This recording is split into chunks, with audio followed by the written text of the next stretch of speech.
Okay, good evening, everyone. I'm Janet Anderson. I call to order the Town of Lewisboro Planning Board meeting for Tuesday, July 16th, 2024 at 7:30 p.m. So for everyone, the exit is the way you came in. The exits on my left are for emergencies only. In order to comply with the open meetings law, we must meet in person. We do not have the capacity for the public to attend by Zoom, nor can we stream our meeting to YouTube. We will post an audio recording of this meeting to the town website. That might be a little delayed in Kirsten's absence, but that will happen.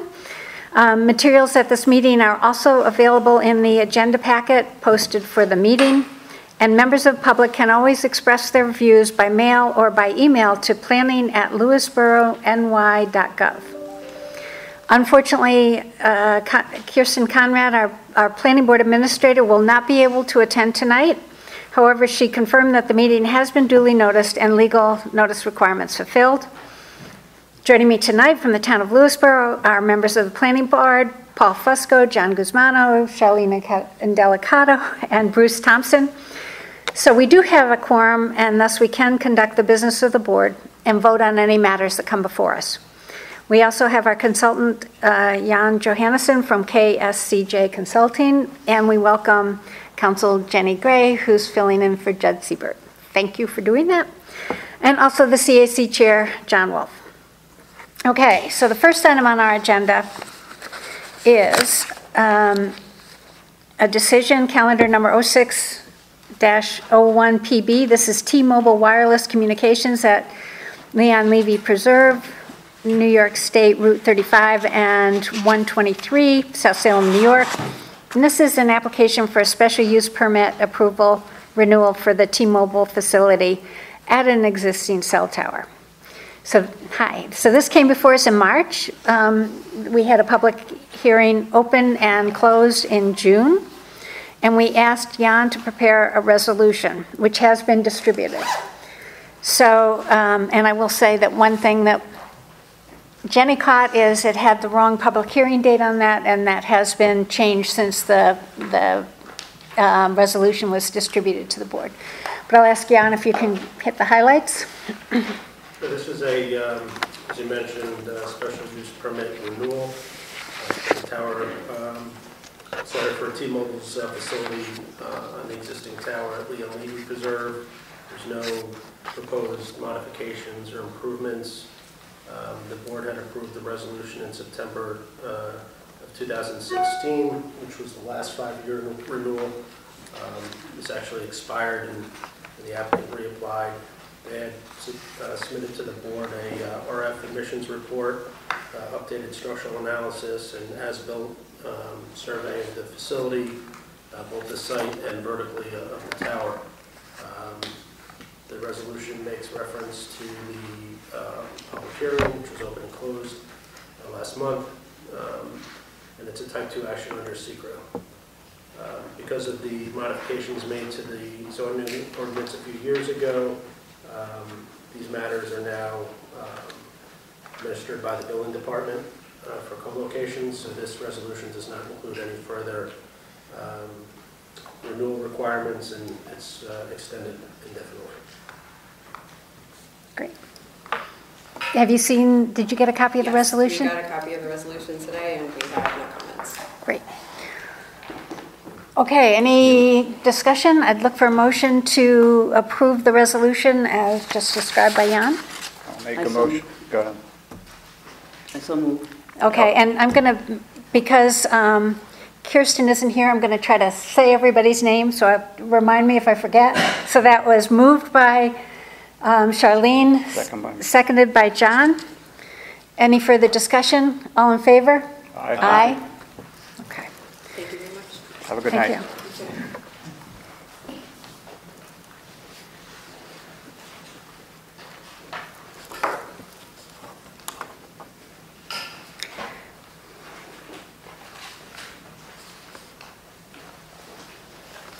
Okay, take care of that a little later. Okay, the next item on our agenda is calendar number 08-24PB. This is the Acme Market expansion at Goldens Bridge Village Center, New York State Route 22, Goldens Bridge, New York. This is an application from a change of use from bank to grocery. So again, this was reviewed in June, and at that time, the board consented to ask Jan to prepare a resolution. Again, it was distributed to the board. So Jan, do you want to go through that quickly? Sure, this is a site development plan approval for a change of use permit for Acme Market. As I mentioned, they are proposing to expand into the former bank. They submitted a floor plan of the bank, of the combined space. It's located in the RB zoning district. It's permitted use. When you compare the former bank use to the proposed grocery store, and you look at the parking, off-street parking requirements, the new use, the grocery store requires 4 additional parking spaces as compared to the former bank. Their applicant's proposing to land bank those spaces, which is permissible under our zoning code. We had a prior application a couple of months ago for a restaurant. They had proposed the same thing. They land banked 6 spaces, so it'll be a total of 10 land bank spaces approved for the shopping center. I believe the planning board had waived the requirement for the public hearing. It's type 2 action under SECRA. Kirsten made the necessary referral to the Westchester County Planning Board. It was a notification only referral. The applicant has submitted a site plan prepared by Bibo Associates, and that includes the additional land bank spaces for a total of 10 spaces. The conditions are pro forma.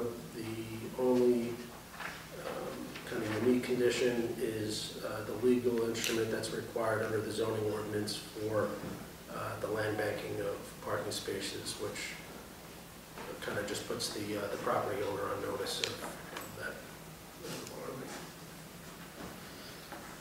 If no one has any questions, I'd look for a motion to approve the resolution as just described by Jan. I'll make the motion that we approve the resolution to shift from the bank to grocery. So moved by John, seconded by Bruce. Any further discussion? All in favor? Aye. I've got to put that down. I'm going to forget. Okay.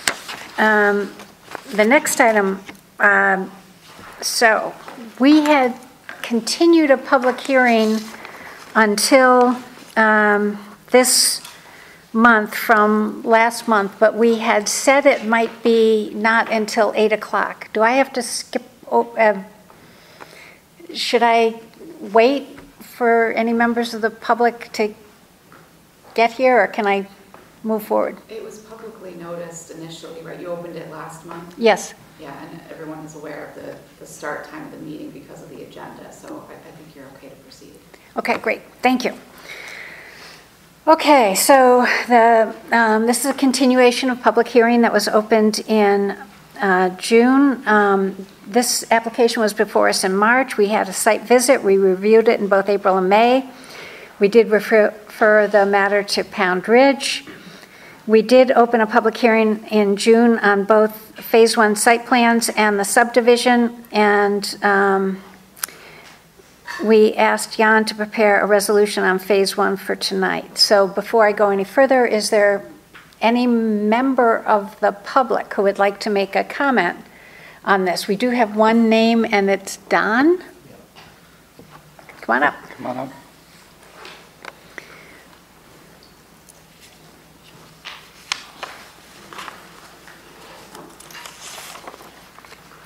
Just introduce So for the yourself. record, could you give us your name and address? Okay, my name's Don Whitman, and I've lived on Beltonville Road in Cross River for over 70 years. And I can't remember all this, so I'm going to just read it out, if that's okay. Sure. Sure. Okay. My house is directly across the road from the H&H maintenance building.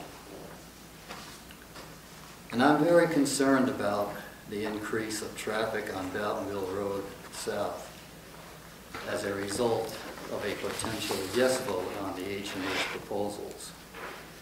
All the rumors and speculation regarding the proposals are confusing, at least to me.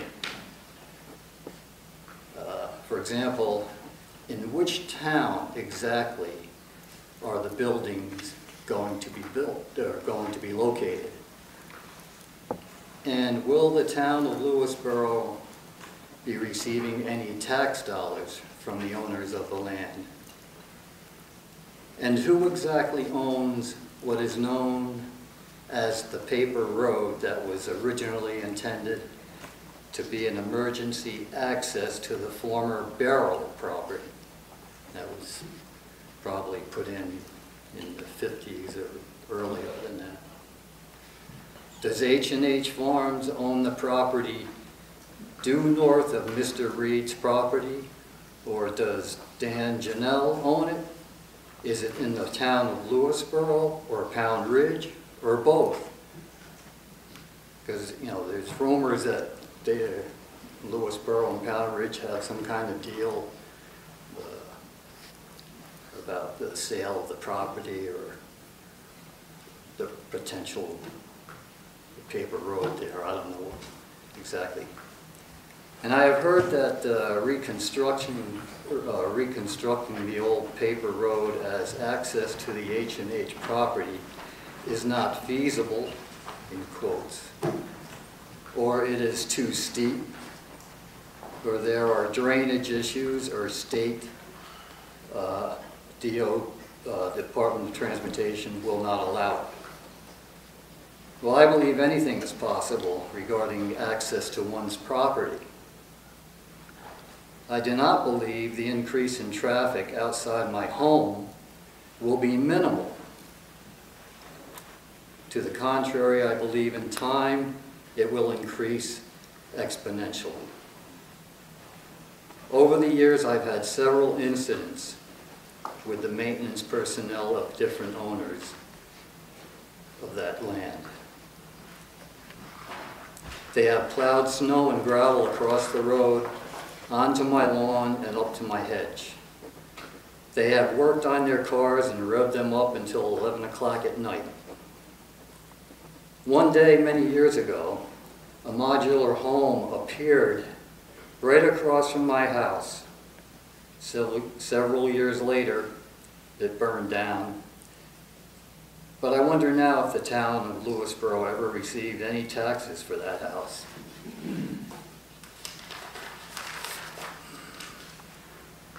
Over the last few weeks, traffic for the farm comes by my house, trying to access the maintenance yard entrance after bypassing the main entrance, only to have to turn around because the gate is closed.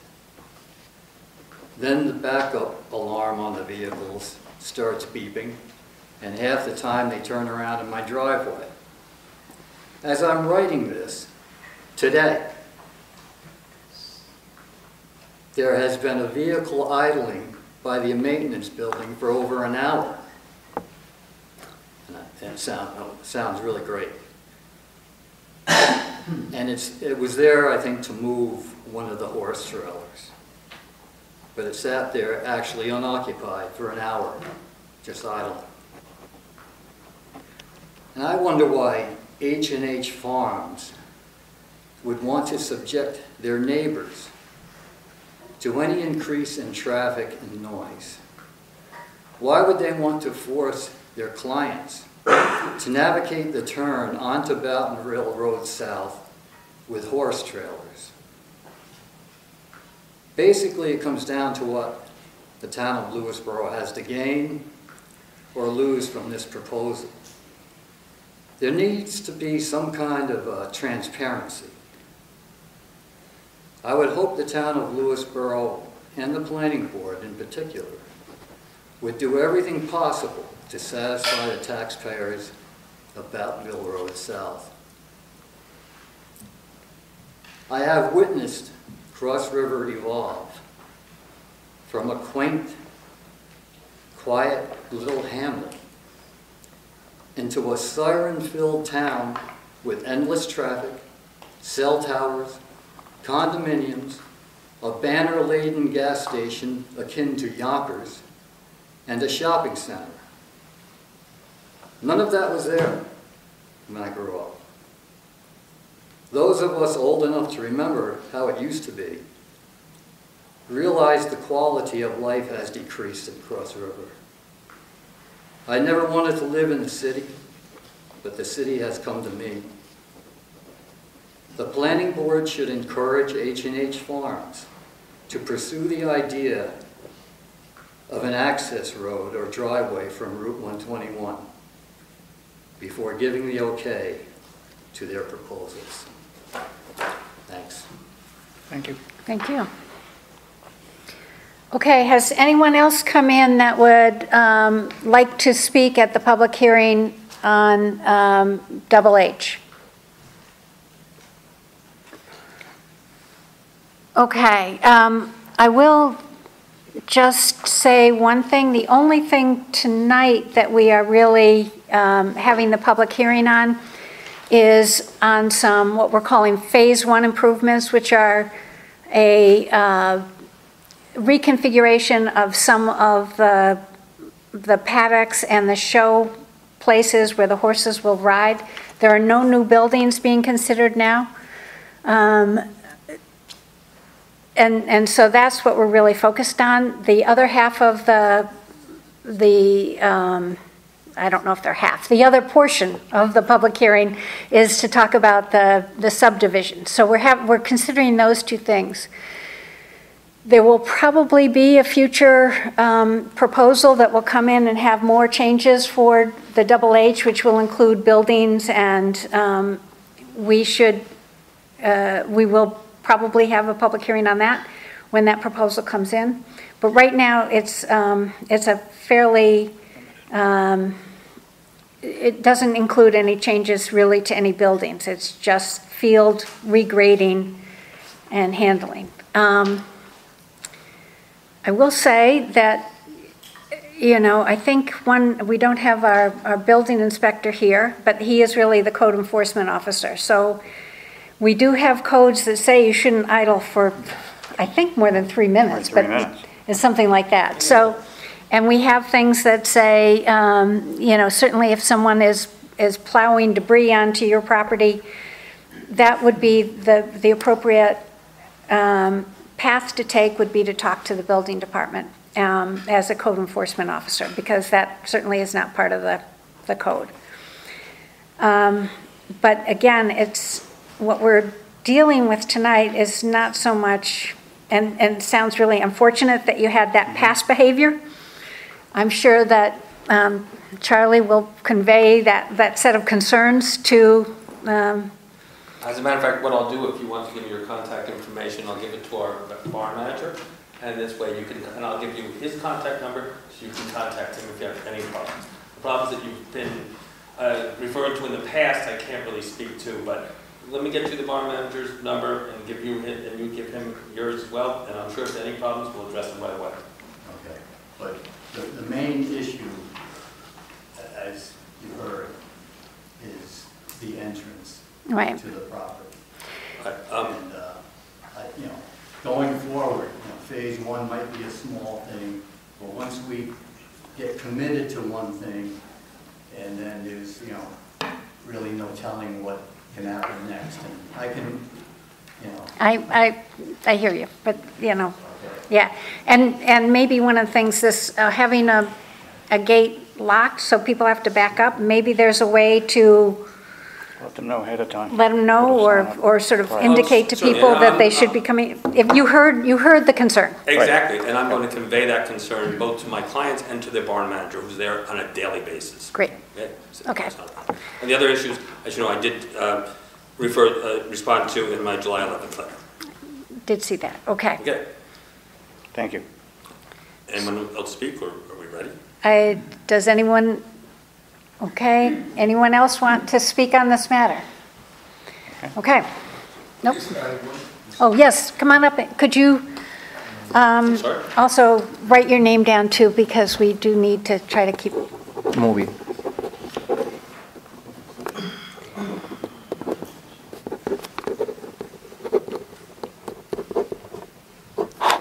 Okay, thank you. Just want to share that. And give your name just for the tape recording. Calixto Perez Galan, 11 Boughtonville, and we're residents since 2 years ago.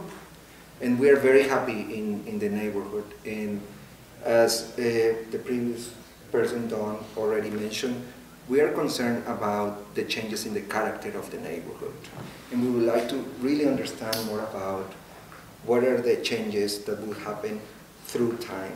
Example, July 4th, I was walking my 2 dogs on the road, and what typically is a very quiet road, on that day, 7:30 a.m., there were workers making noises, really moving things around.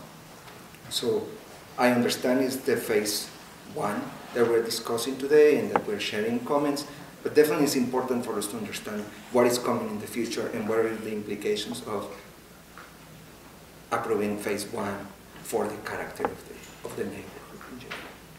Other than that, we're very happy. Since we heard about the project, we came last time, we read the agenda.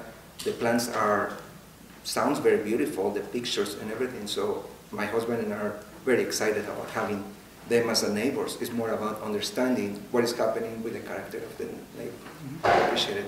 Thank you. Well, thank you. And again, I know it takes time for people to come and talk to us and hear about these things, and it is good that you're coming and talking to us and listening to some of the things that go on. Okay, anyone else who wants to speak? I did see somebody else come in, so I just want to make sure. Double H, anybody else to speak? I know I came in late. I did have a question. Well, come on up and sign your name. Back here, my voice carries really. No, we need you on the tape. We need you on the tape, and we need this information. Usually Kirsten will chase people down, but okay. She's not here. And you may have addressed it already, I don't know.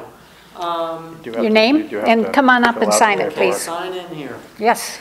Oh yeah, there's no Kirsten tonight. There is no Kirsten tonight of the other I kid. got it.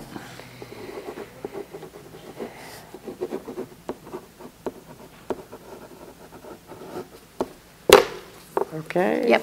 And I live on 2 Pattonville. Thank you. Okay, a question I have is, in regards to, because last week Mr. Hollis had mentioned, about the subdivision going through. What happens, I'm asking this question, there's 2-acre zoning for Birdstone Farm. What happens if a subdivision does happen?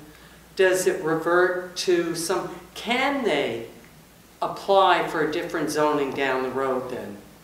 Or will it stay 2-acre? Because then it's a whole different ball game, and this has been not very transparent. And as a neighbor, and I am for the farm, but I don't like what's happening with the subdivision.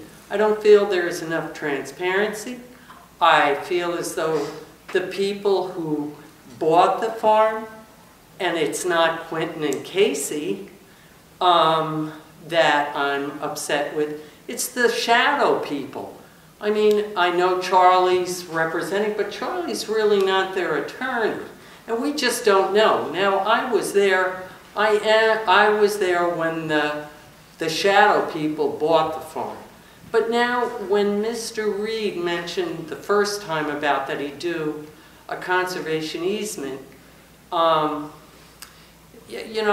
was sounding better anyway than just having them go through and do nothing. But then Mr. Hollis had retracted and said, well, not for that one lot, but we'd give you maybe a conservation easement on the thinner, smaller lot, the 2-acre lot. The problem with that one is it's not buildable anyway, so it's giving ice in winter.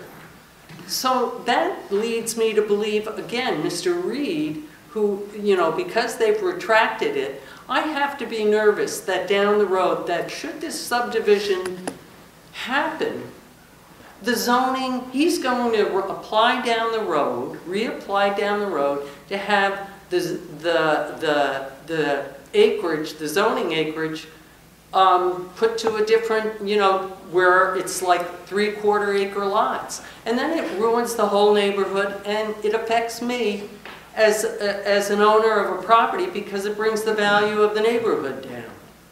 So, I mean, I'm not sure, if that question, if that can be answered, or... Anybody has the right to apply for a variance. It doesn't mean the zoning board is going to grant it, and you'd have the same opportunity as neighbors to go in front of them and say, no, it's 2 acres, we will like it that way, it's the character, do not grant the variance. But at the same time, when I sold the farm, it was that it had to stay intact. I mean, I talked to Elaine Taylor just the other day, and she was like, Gee, the farm was sold, that it had to stay a farm. So I can see anything happening. So I have to be concerned. So I understand, and I think you're right. Anything, and people could go ask for a zoning change, and that would have to go in front of the town board. So there's a lot of things that could happen. But what we have to consider here is the proposal that's in front of us. And I think what we have to think about is kind of thinking about what might happen and consider that. So you're right, but we can't really hypothesize worst cases. We have to kind of look at what has been brought to us. But I hear you. I think it's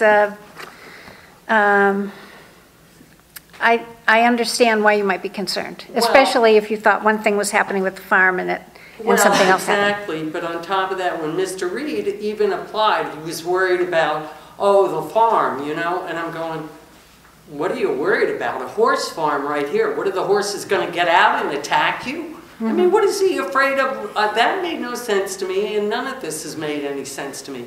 So now I'm like going, well, if I don't voice my opinion now, forever hold your peace. And right now it's not too peaceful. Okay, so I think we've heard your concern. Yeah. And we'll see what we can do. Thank you. Okay. Is there anyone else who would like to? We're finding people who want to have something to say. So, yes, come back. Just add or ask that the questions I raised in my letter, how will they be addressed? How will they be answered? I'd like to know the answers to those questions. Yeah. So it's really not a dialogue here. What we have a public hearing for is to hear the concerns of the community, of individuals, of neighbors, of anyone, and then what we have to do is take those into consideration to the extent that we are allowed to within our regulations. We have to stay within regulations as we go forward and look at the application. So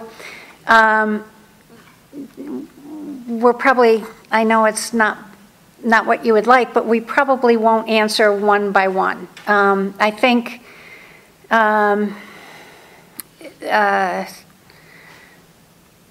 we'll try to address the issues that you talked about that are, I'm going to say, not good neighbors. Charlie, I think, has already said about some of that. But I think for some of these other things, it's within the we have to abide by the regulations that the town has. And so we'll look at that as we proceed forward. Would it be helpful for maybe the applicant's consultant to walk through what is included in phase 1? I know you probably did that at your We've done last that a meeting number as of well. times. Yeah, I think we did that last time, but The time before. And it's actually, last if you time was really a want public an hearing. understanding of phase 1, you can go on the website and read all what was presented with the photos and everything else. It's all there. All the records are there. Along with the business plan that we provided, along with the traffic analysis we provided, it's all there. I think in the future you will actually be better off than what you were in the past. That's my impression. I can't guarantee that. But well, phase one, right. Not much is going to happen in phase 1. It's going to be so okay. But Right, But that's not my real concern. your real concern is the next one. Concern what's coming after that. And we'll have a chance to talk about that. Okay. Anything else? Yes. Jan, I have a concern that goes back to the first time you came in, and I've missed a couple of meetings, so I apologize. But having to do with phase one, is there going to be 24/7 residency at the farm? Thank you for bringing that up, because it was in the resolution as well that's been provided. When there are animals on, because remember, part of our application is that approximately 42% of the time we're not going to be there. And when I say we, I mean the horses. They're going to be on the show circuit and whatnot. Anytime that the horses are on property, and that means one horse, two horses, whatever it is, there will be someone living in the barn 24/7, and I think that's part of the resolution as well. So yes, we've covered that. Well, living in the barn could prove difficult because you can't have that occupancy group together. I mean, the building inspector can comment on that.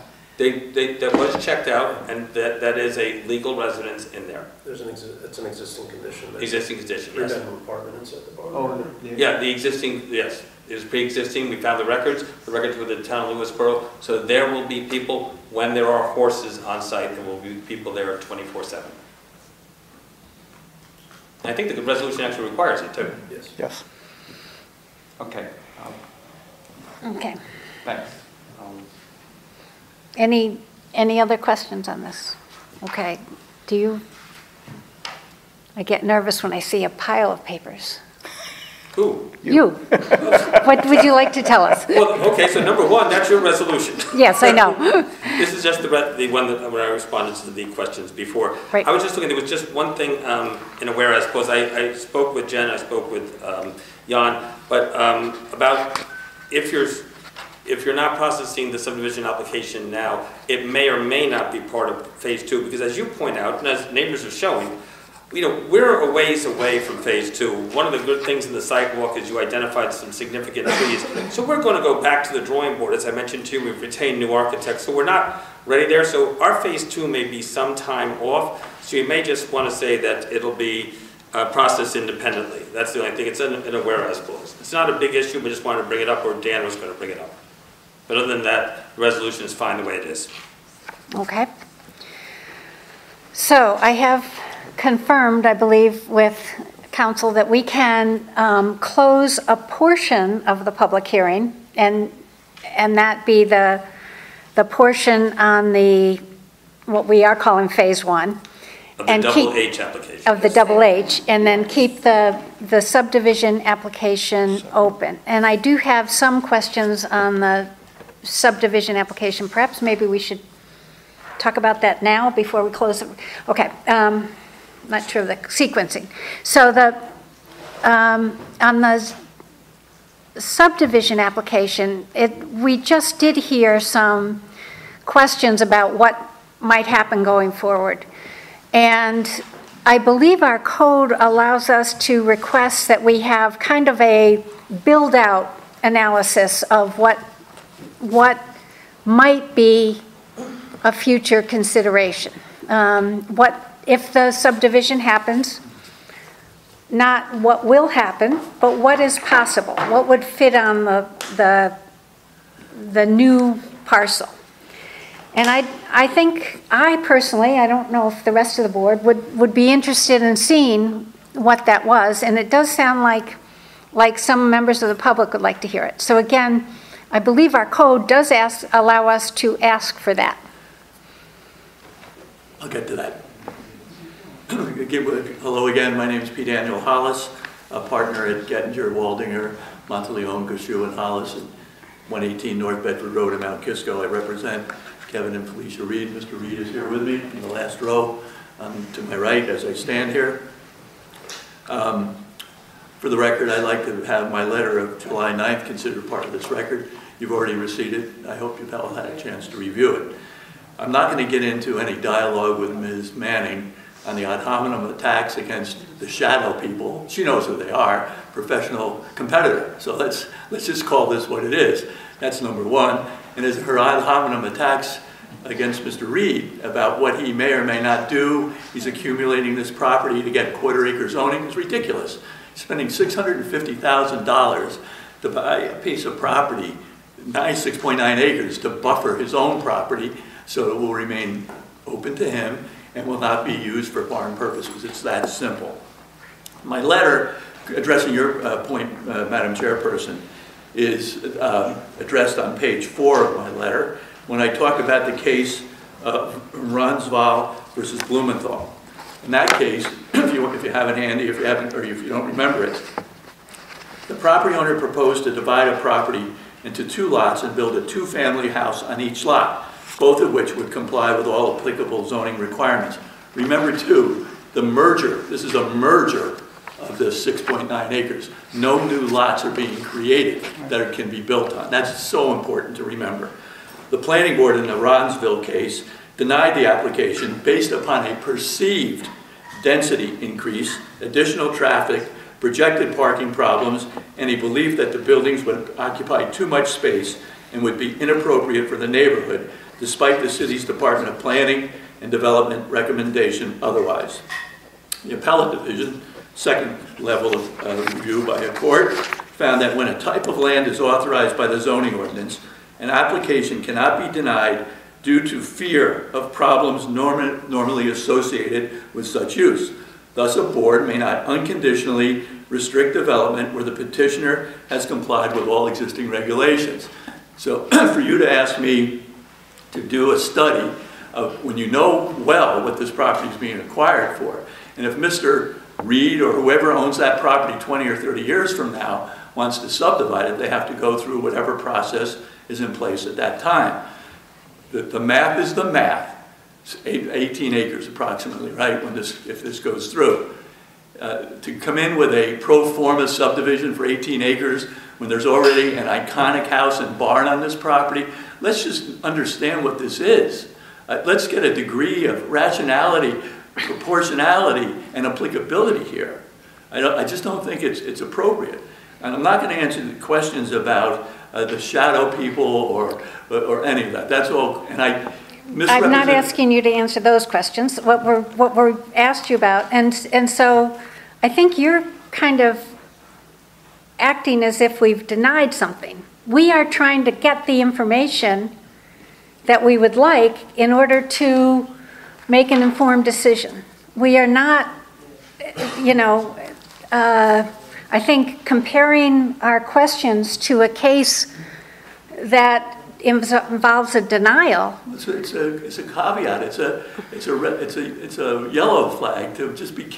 Don't do it. That's why I point out those cases. Don't do it that way. Right, but I'm not saying that you've done it. I'm just saying don't do it that way. Okay, thank you. That's helpful. But I think again, we have in our code a provision that allows us to say if the subdivision went forward, if this change went forward, what could possibly be the build out? I'm probably not using the code terms, but that's how I think of it. How could this be built out? Not saying that you're going to do it, but it would be. I don't think that's mandatory, though. That's something that you can ask for. And I'm asking for it. This is really and maybe the board will ask for it. Maybe they will decide not to, but. I think in this case, we are not accumulating this for development purposes. We are accumulating it for a buffer purpose, and it's being merged into the existing lot. If anything were to be done with the existing lot, that owner, Mr. Reed or whomever, 50 years from now will have to come to whatever board sits here, and they would have to apply for the relief that they're seeking for whatever purpose they want to use the property. The merger, when you merge, I think some towns have this and some towns don't, where a lot line change is considered a subdivision. Some towns permit it without the need to go through the subdivision process. Yours does, so we're here. But I think it's important to understand what we're talking about and the proportionality of what you're asking for versus what we are telling you we're going to do. Mr. Reed is not paying that kind of money to develop quarter-acre lots. Just not happening. Right, Also, the conservation easement keeps coming up. My letter of July 9th, which I already made reference to, sets forth in detail what I said last time, but Mr. Reed reserved his rights to discuss it. He discussed it when he realized that the tax benefit that he thought he would achieve, if that were a condition, would not be present. That would increase the 650 to some higher number because of the tax benefit loss to make it financially unfeasible type of proposition. okay, so maybe just to clear it up for me a little bit, or for the record, so the tax property, the tax benefit that he would get would be because he's foregoing some potential development. So what I'm asking, I think, is what would that development be? What, if you're going to do that in order to get tax benefit, you must have some idea of what that might be. I would like to see, and I'll also say that I get that Mr. Reed could own this property for 50 years, but he could own it for 6 months. So we're trying to just get some idea of what might happen. It sounds like it's a concern of the community. Doesn't say we're going to deny it. It's a question about what might happen. And again, I haven't talked with the board. I don't know whether they would agree that this is something that would be worthwhile to hear before we make a decision. Well, my letter of July 9th addresses that public benefit issue too. And that's also not permissible for the board to, I won't use the phrase strong arm, but to suggest strongly that a property be not developed. Because then he's paying $650,000, incurring a tax loss, paying the real property taxes on the entire property so that other people can enjoy his leaving that property vacant. What this 6.9 acres is really part of a mitigation plan that benefits Charlie's clients too, because they're not developing that. That's not going to have anything in it's not part of phase 2. Charlie's clients have given that up. Mr. Hollis, sorry. Yeah. Dan. Yeah. Can you get through the rest of your points and then I'd like to address them? Sure. There are really just a few things I'd like to have happen tonight. I'd like to adopt and ratify the responses Mr. Martabano made in his letter of July 11th to your board with regard to questions that have been asked and answered now at least 2 or 3 times in my presence, either here or again tonight. So I adopt his and ratify them as being accurate and correct as if they were my own. Second of all, what I'd like to see happen tonight is I'd like to see the public hearing on this subdivision be closed. And I'd like to see you direct Mr. Johannesson to draft a resolution of approval to be considered at your August 20th meeting. And Charlie already covered the point about the subdivision can either be considered presently or part of phase 2. So, that might be in 2 years. We don't want to wait. We'd like the public hearing to be closed, and then up or down, this thing gets approved or not. Simply stated, this is not a straightforward subdivision application as required by your ordinance, as I say in my letter. It's a 6.9 acre parcel that's going to be merged into the existing parcel. It's no new lots. I can't say that enough. And while your board has broad discretion, that discretion with regard to an application must be supported by substantial evidence. You can't just will it because it would seem like a nice thing. I say any number of cases, not because I'm saying you've already done it. It's cautionary tale, so to speak, that if you do this, a court will not sustain that sort of a decision. There's no evidence that is substantial or otherwise to support the imposition of any conditions that you have suggested, discussed, or encouraged that have been suggested or encouraged by the neighbors. And none of the conditions discussed are directly related to a problem presented by our client's application. That's important because that language is in some of those cases. The subdivision is a type A, type 2 action. And we know that it implies there's already been a determination that there's not a significant impact. So that the acquisition of these acres, merging them into the existing Reed property, creates no environmental impact of a negative measure. The conditions that I talked about this before, the Kurgel case, there's no deleterious change that would affect the adjoining property by this subdivision. There's no use that's going to be adopted and being proposed for in this application. And the Reed versus the Town of Chester case in my letter talks about that.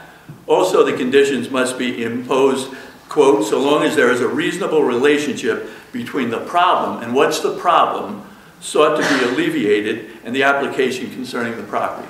There's no problem that needs to be alleviated by this subdivision, and it doesn't create a problem.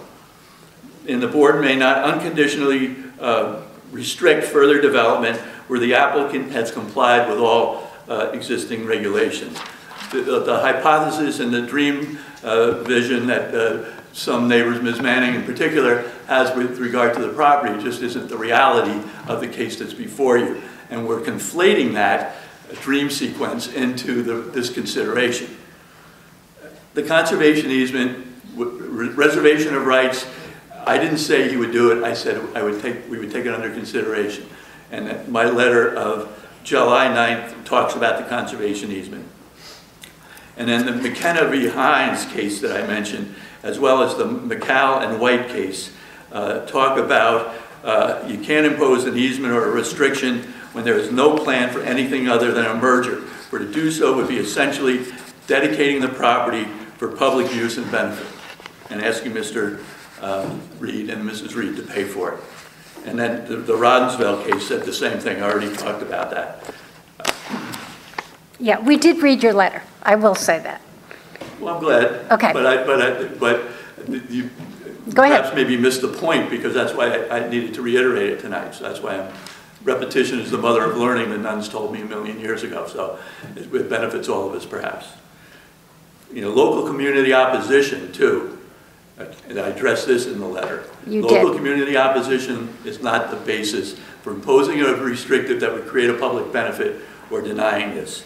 And I think there's no reason at all why this public hearing cannot be closed tonight. We've been here, this is the third month. The first month was not a public hearing, but there was an awful lot of discussion. Second time, last month in June, we were here, there was considerable. Same song we heard tonight, we heard last month too. And tonight we're hearing the same song played again. If I read your memo correctly, one of the things you're concerned about is a site walk, that we did not do one. So if you want us to do a site walk, we would schedule that tonight. We would come out and we would discuss it next month. So that's one reason that we might want to leave it open. And while I'm not sure the board feels that a site walk is required, your letter kind of implied that to not do it would be poor action on our part. So well, I think the point I was trying to make was to not invite us to the first one was a bit of an error. That's the point. So do you want us to do a site walk at your location? I haven't talked to my client about it. I need to do that. He's here. Okay. We can talk about it. My client would like to address the board. He just signaled me from the back, so if that's permissible at this stage. Sure.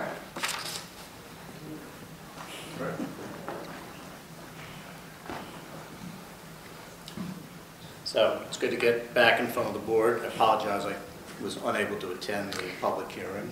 Could you just introduce yourself and address for the... Kevin Reed, 45 Cross River Road. I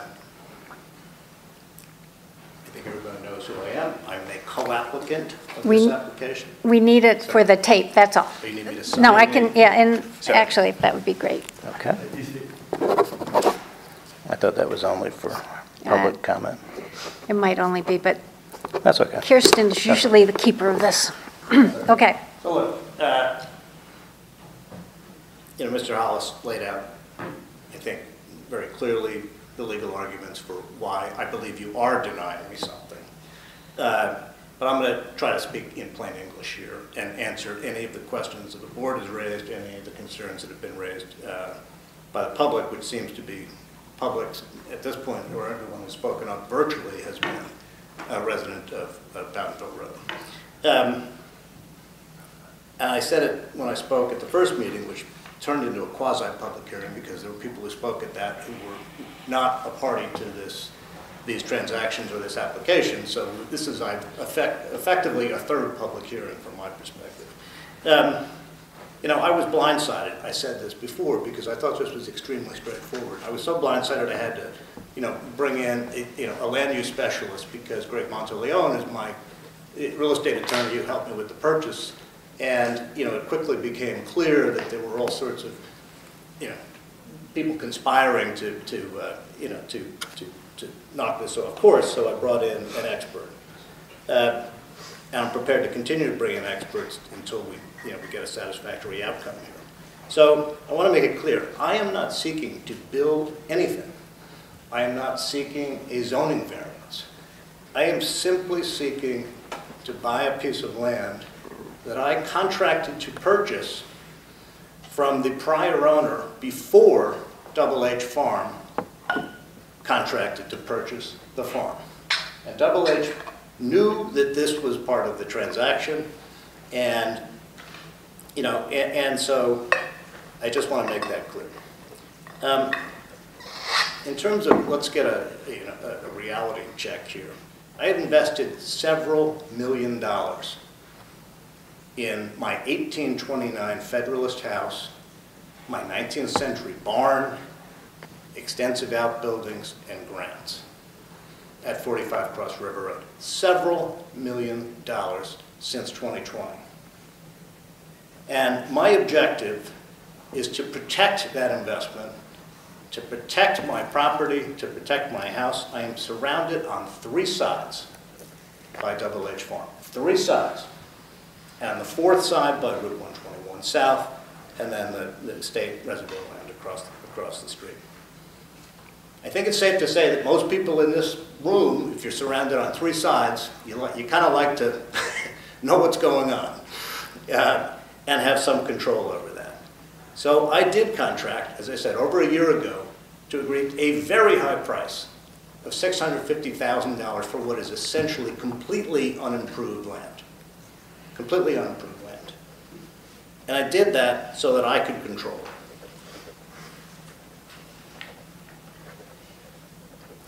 Certain members of the board have asked extensively about conservation easements.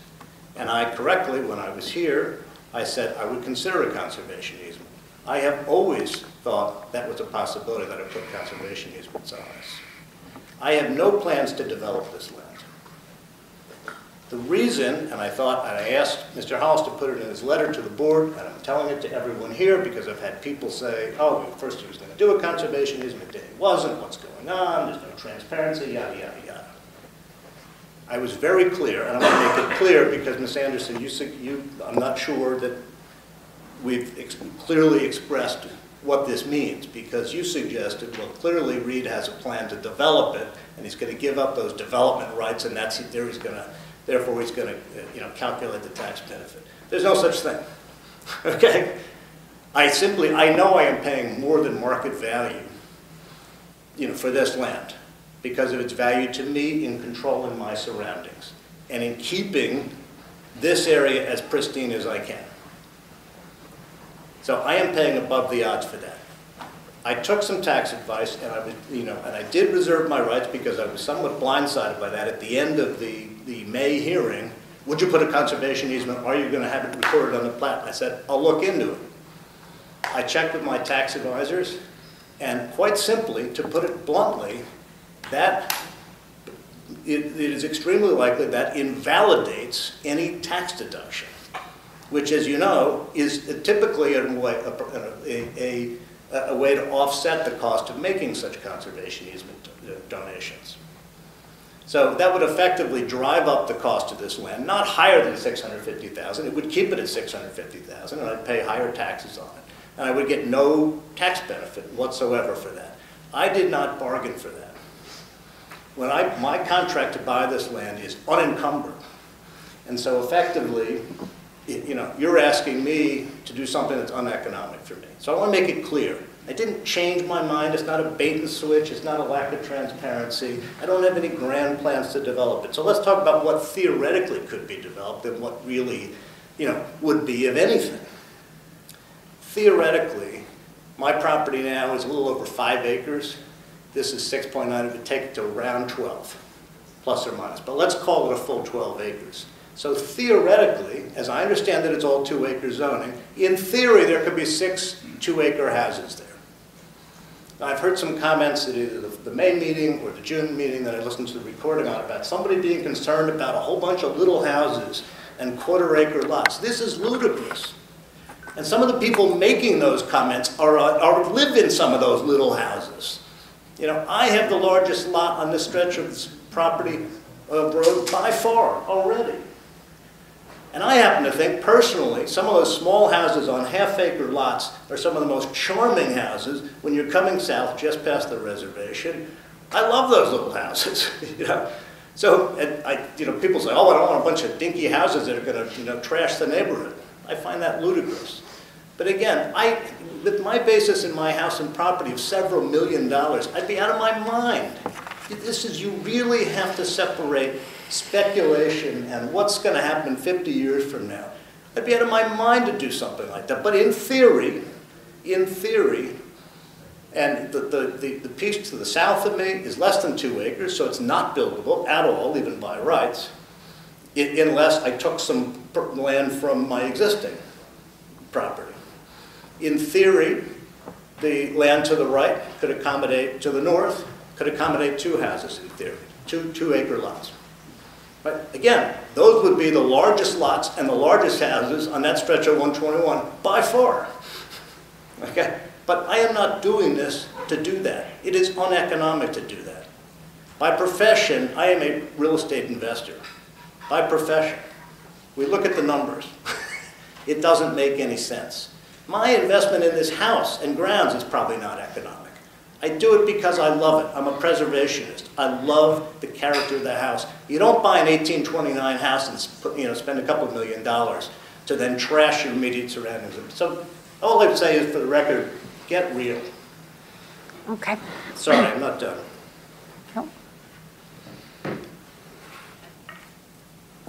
There's been endless commentary, and it has been virtually all from the residents of Bentonville Road, about the road that has not been challenged.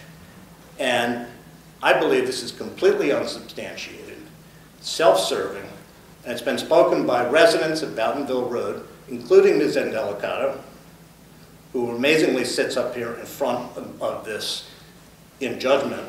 When you live across the street from the farm, it's astonishing to me, including Mr. Whitman, who again acknowledges, at least publicly, that he lives across the street from the farm, and including Ms. Manning, who's been very vocal here, who lives on the corner of Bentonville Road. So 3 residents, all are espousing this crazy road theory, the road. And I think the team at Double H and Insight has gone back looking at aerial photos for hundreds of years. It's all make-believe. I'm tired of hearing it. I am really tired of hearing it. It's nonsense. And I would suggest that effectively the vocal residents of Bentonville Road are trying to privatize what is a town public road for their own betterment. Oh, let's put in a new access road next to Reed. Let's put in a new access road. Double H has to put in a new access road. So we have a semi-private road here. You're on a public road, folks. You live on a public road. The farm has been there forever. Secondly, I really should embrace Ms. Manning's comments about the inability to separate the land. If that is true, I believe that Ms. Manning's real estate brokerage firm, Vincent & Whittemore, sold the farm to the investment group that then in turn contracted to sell a piece to me and contracted to sell the rest to Double H. So for her to talk about the lack of transparency and the shadow people, it's completely disingenuous. Right. I think what I'd really like to do is I don't think it really helps any of us to hear basically arguments against other people in the room. I'm not arguing against them. I sort of want to hear Excuse me, with all due respect, I sat here in May, I listened to it, I wasn't here, I listened to the tapes in June, and I listened to the same nonsense again. And you can say, I'm not speaking to her. I am setting the record straight on this point. Okay. She has not been clear. She sold the property to the Ginelli Group. She sold it. She then has stood up in front of this board twice and said there are restrictions on selling off the land. If that's in fact the case, I'm sure, I think she might want to check, I assume that the Ginelli Group that bought it from her might have something to talk to her about. I think this is nonsense. And it's part of this speculation about, oh, what's he going to do? He's not going to put a conservation on it. He's going to put a quarter-acre row, modular houses or whatever. Wait. We've got the point. I think what you're saying, again, we are trying to hear items that are specific to this application. And so what else can I answer? Okay. I think you've made your point. Yeah, so again, I don't think we've moved a little bit, I think, too far into sort of. No, but I do think, my position has been prejudiced against by this entire proceedings. And the fact that I wasn't invited to participate, you asked, I'm not going to commit to anything in this board meeting because if I say something and then, you're going to, well, you committed to, conservation easement. The point is, you should have, looked at the situation when you toured the Double H farm. You should have come and looked at the property lines and whatever and seen how close my historic barn is to the property, seeing how close my historic root cellar is to the property, seeing the drainage issues I have. Again, I came to this dance with Double H, and you are basically separating us and sending me home. And that is, so you say you haven't denied me anything. I believe you have denied me anything. I just think this has been a travesty. I really do. I'm happy to answer any other questions that sort of in terms of intent or what I'm trying to do here. I don't have any. Do we have any questions, anyone? Okay. Thank you. Thank you.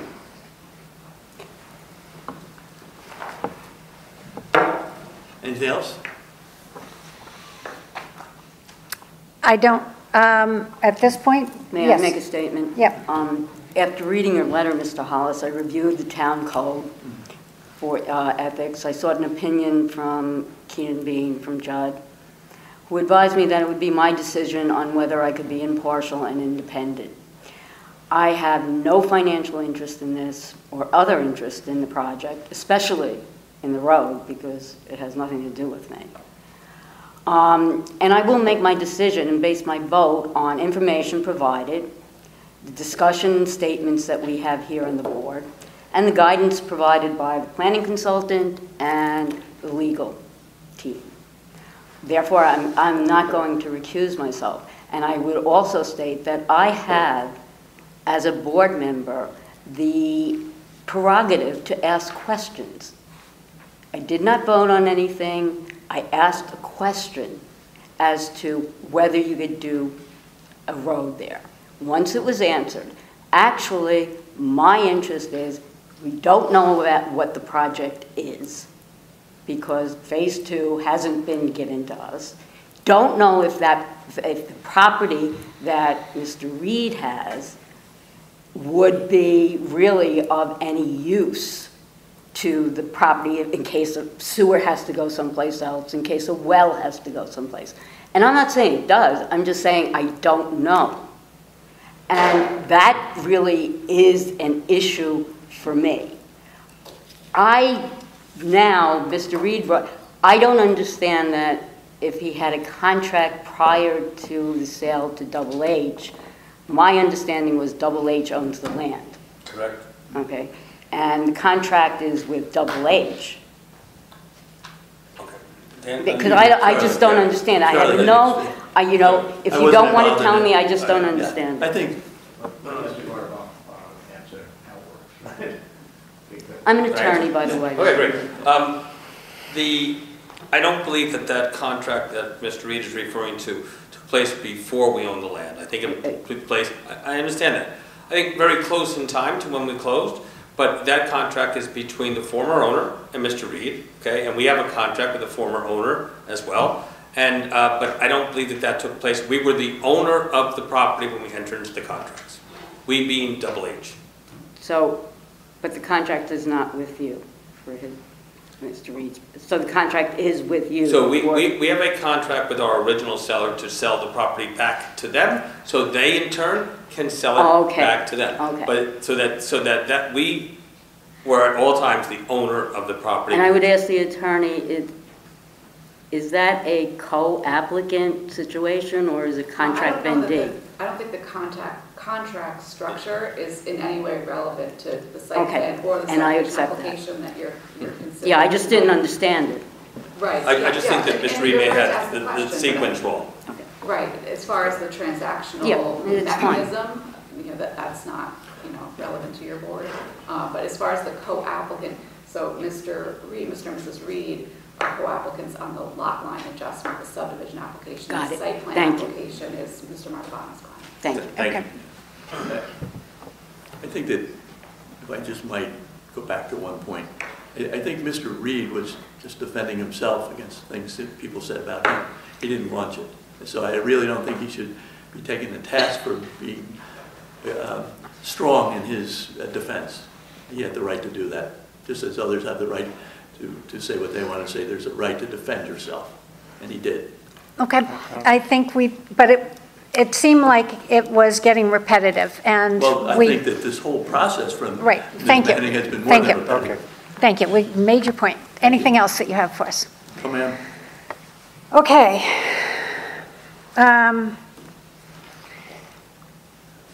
So we have a couple of things. One is, do we want to set a site walk?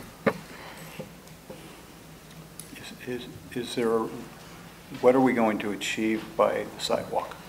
I think when we saw Double H, we were able to see where the site would be, where the new proposed area was going to be. We didn't see it, but I'm sort of responding to assertion perhaps that we were less than diligent at getting to... and not inviting us the first time. That's my point. I repeat that. Okay. So would your client want us to have a site walk at this point?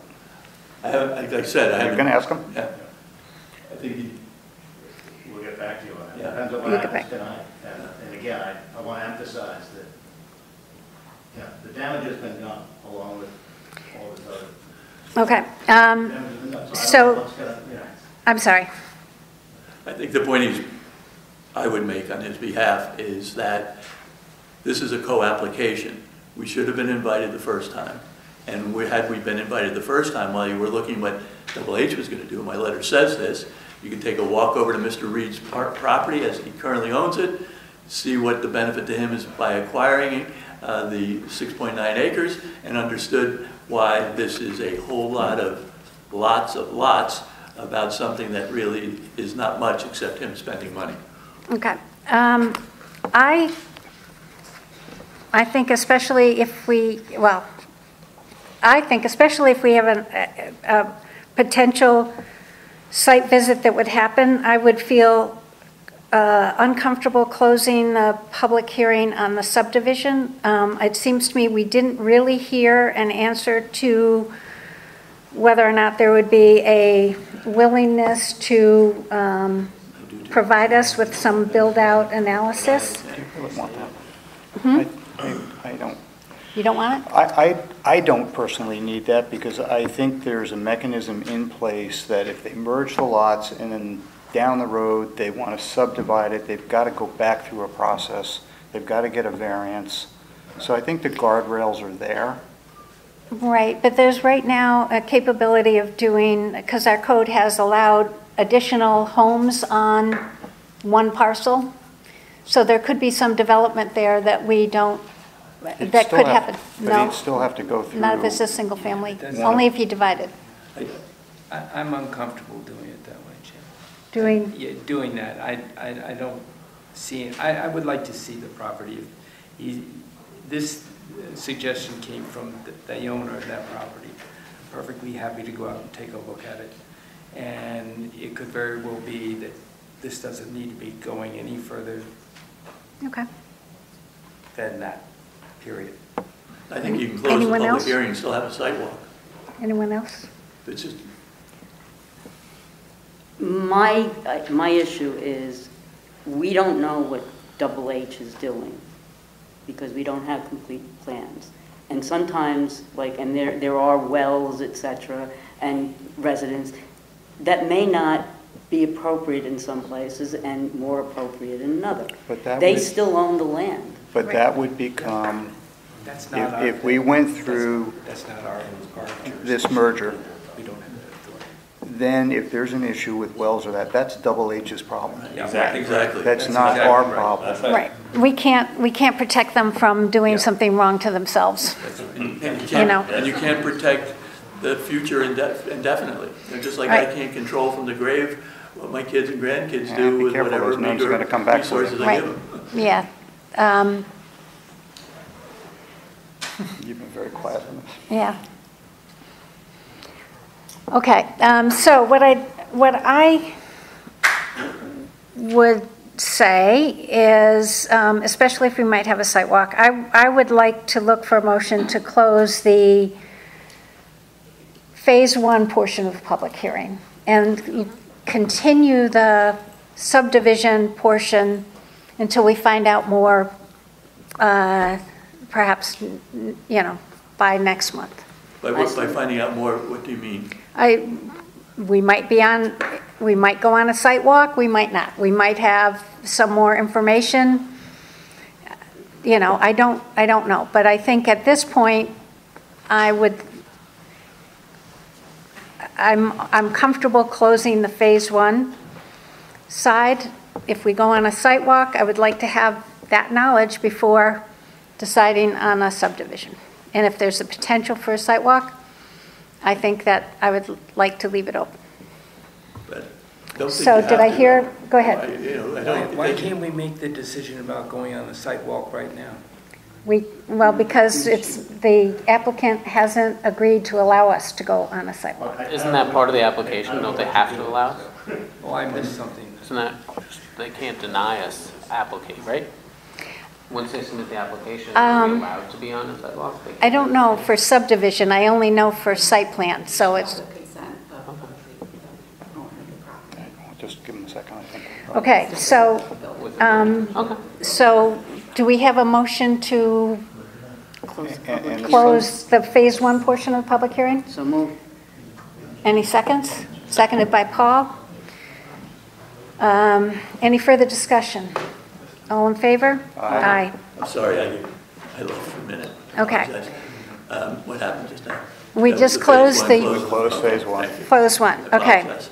So we have a resolution that has been circulated on the Phase 1 and on some components, I will say, on the secret portion of Yes, the right. entire application. And since it was circulated to you, we had 2 small changes, maybe 3.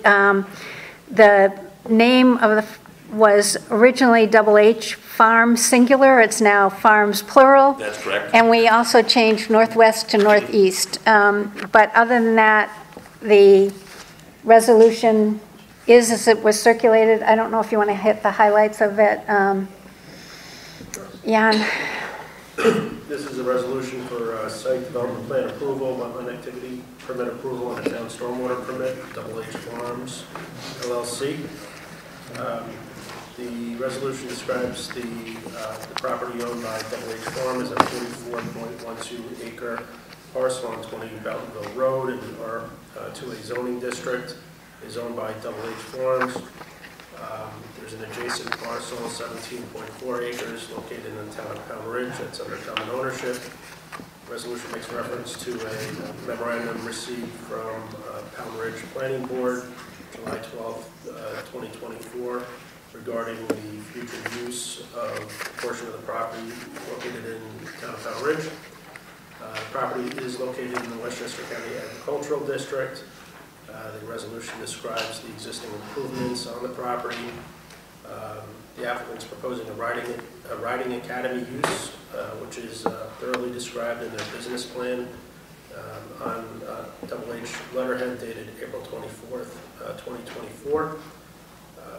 The resolution describes in pretty good detail the improvements proposed in both Phase 1 and Phase 2. The riding academy use is principally permitted use within the underlying R2 zoning district, subject to site development plan approval by the planning board in compliance with 220-46-1 of the zoning code. Those are specific requirements for riding academies. Makes reference to the master plan for the property that shows both Phase 1 and Phase 2. And the stormwater pollution prevention plan that was prepared includes both Phase 1 and Phase 2. The resolution makes reference to the fact that there was an application made for lot line realignment, which was just discussed. That property is owned by Kevin and Felicia Reed.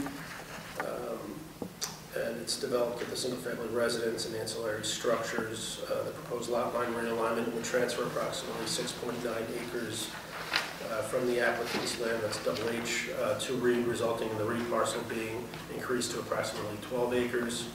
The resolution states that while the proposed lot line realignment remains under consideration and can be acted upon either separately or as part of Phase 2, the lot line realignment is not being acted upon at this time.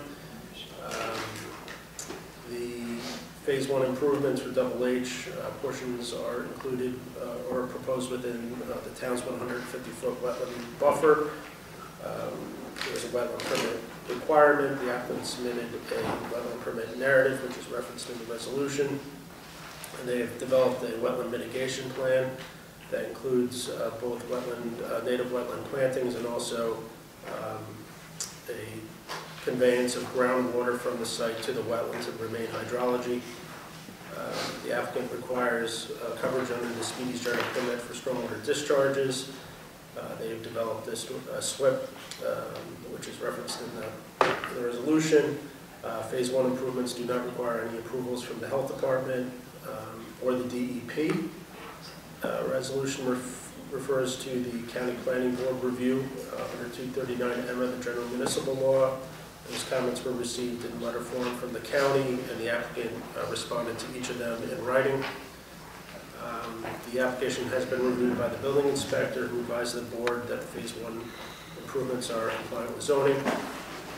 The application has been referred to the building inspector and also the South Salem Fire Department for fire safety concerns, and that's been thoroughly vetted with the applicant and the fire department. Makes reference to the open and closed public hearing. That Phase 1, Phase 2, and the subdivision either considered together as individual actions or type 2 actions under secret. And then goes on to approve both the site development plan for Phase 1, the wetland permit for Phase 1, and the stormwater permit for Phase 1. There's a number of conditions that are required to be satisfied prior to the signing of the construction plans. I'll hit kind of the ones that are unique and pro forma. The horse management plan that was originally submitted was kind of prepared for both phases. Condition number 2 asks that management plan be revised for Phase 1 only. We're aware that the New York State Office of Historic Preservation is requiring a Phase 1A survey be done for cultural resources. That is a condition of approval that the applicant provide a letter of no effect from SHPO and written confirmation from the building inspector that all existing fire suppression systems are functioning and pass all applicable testing requirements. That's the existing sprinkler system in the building or in the barn, and that the applicant address any outstanding comments or concerns by the South Salem Fire Department. I'm going to kind of shuffle down to the other conditions 31 through 39. These are kind of operational conditions. Condition 31 states that any change in ownership, change in intensity of use, or deviation from the site plans or the applicant's business plan dated April 24, 2024 shall result in a new application being submitted to the planning board for amended site development plan approval. 32 references the letter that was submitted from the Pound Ridge Planning Board. It states that there's no commercial use of property allowed on the portion of the property that's located in the town of Pound Ridge, and that essentially that portion of the property has to comply with all applicable Pound Ridge zoning ordinances. They basically do not allow any sort of commercial operation in that zoning district. 33, the maximum number of horses permitted on the property shall be 20 horses. That, of course, could be increased in phase 2, but the 20 horses comes from the existing 20 stall barn. That's remained unchanged in phase 1. Compliance with 220-46-1 of the site plan requirements for riding academies. Those are the special conditions for riding academies under the zoning ordinance. Revision to the horse management plan. The existing apartment located within the existing horse barn is to be occupied on a full-time basis to provide supervision of the property and horses. The owner applicant shall ensure that the property is not left unattended during day or nighttime hours. Do we have to amend that one based on Charlie's comment about when the horses are there? Yeah, that's... when any horses are there, because when any horses are there, we'll have someone full-time. I think that's a great idea. I can certainly make that change. Because that's what we heard. I mean, and I know you talked 42, but I'm going to say it's 5 months and 7 months, kind of, right?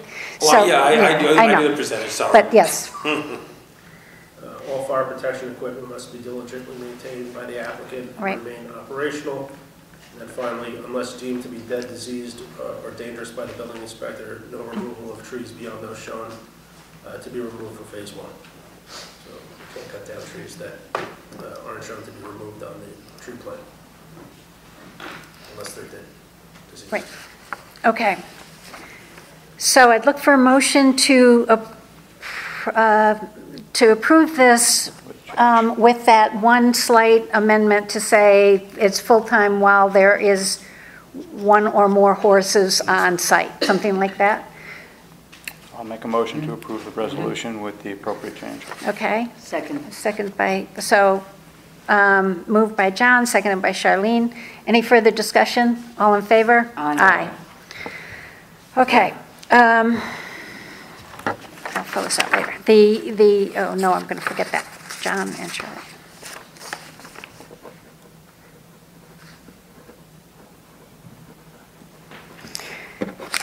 So I do have a couple of questions, I guess, so we'll continue the public hearing on the subdivision side.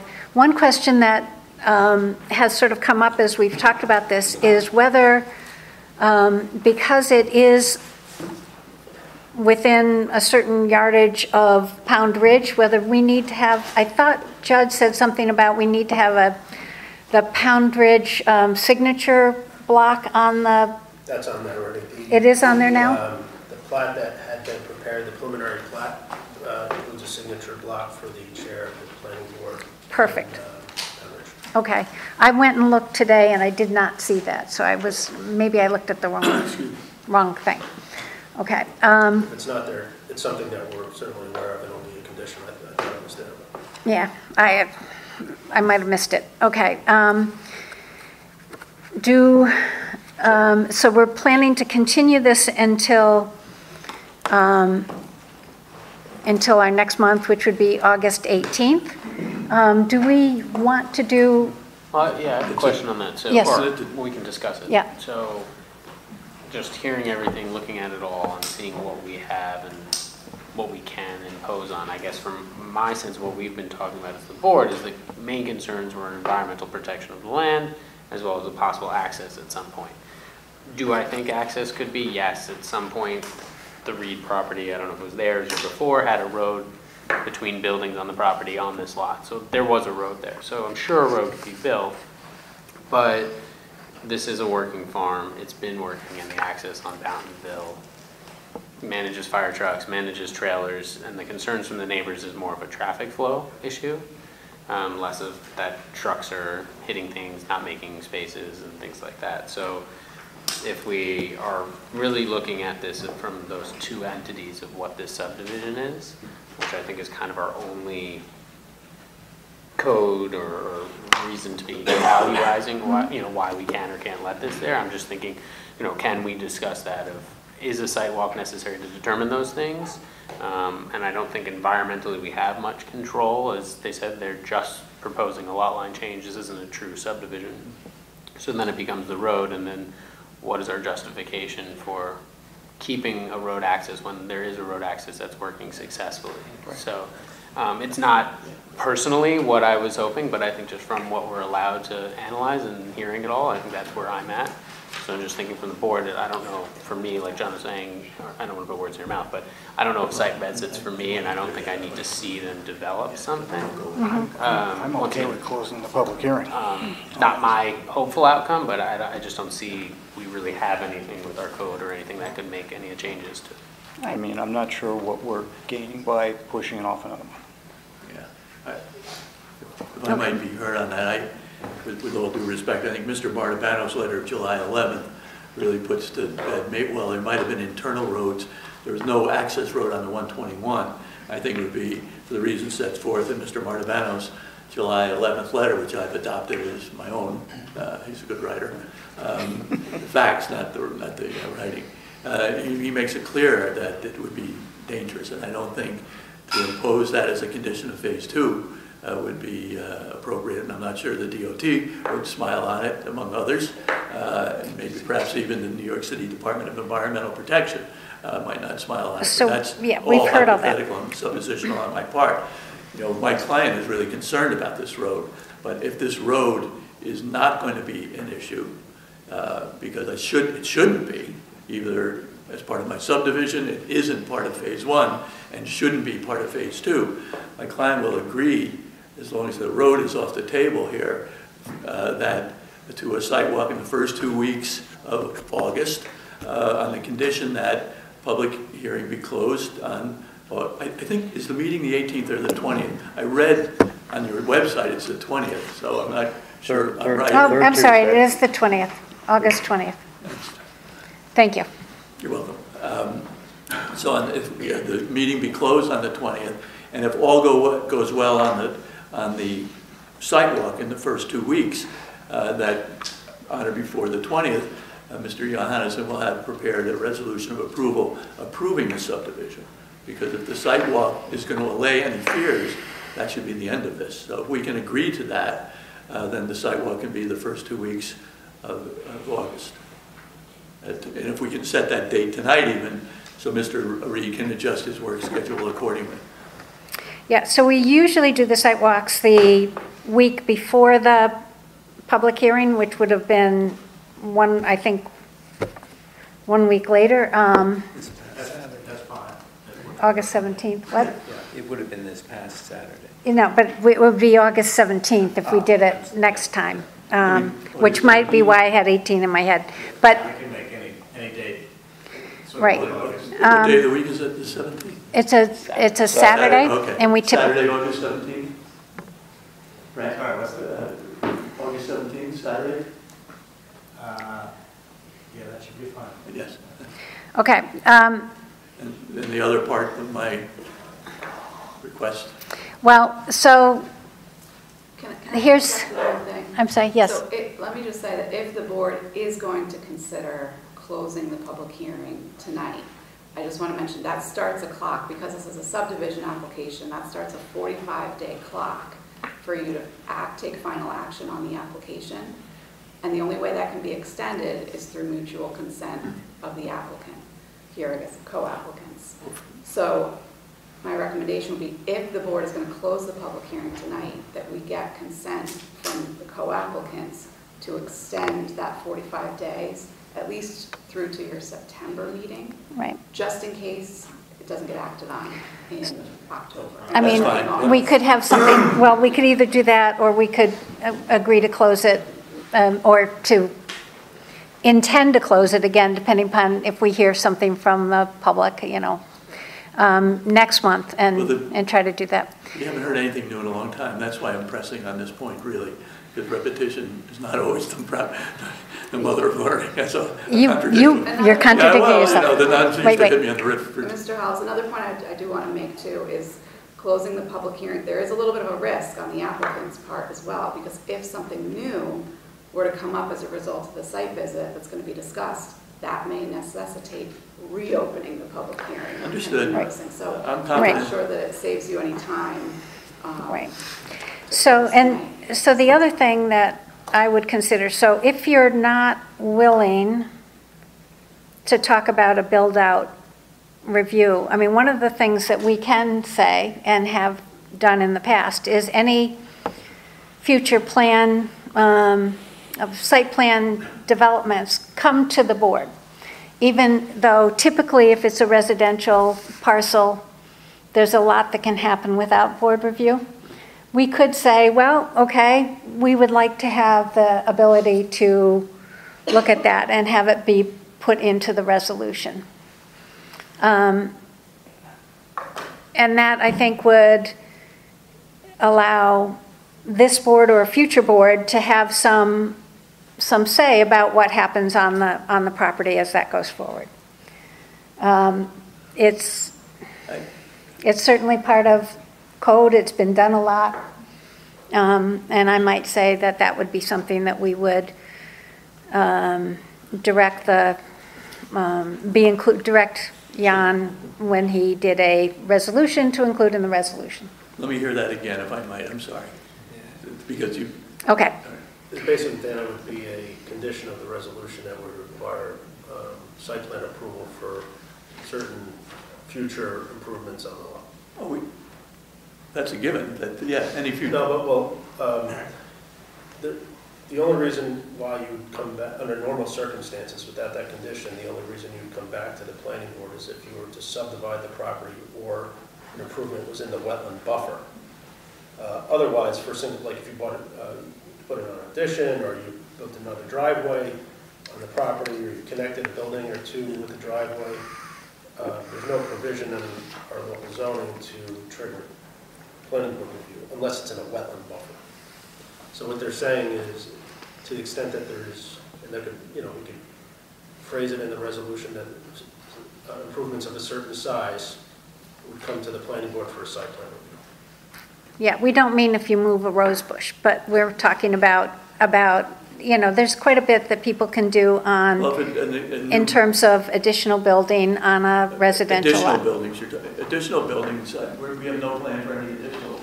I have no plans for any additional building, but I'm not going to encumber the land if I'm paying full market value for the land. It's not an encumbrance. It's not an encumbrance. It's not an encumbrance. It's a restriction.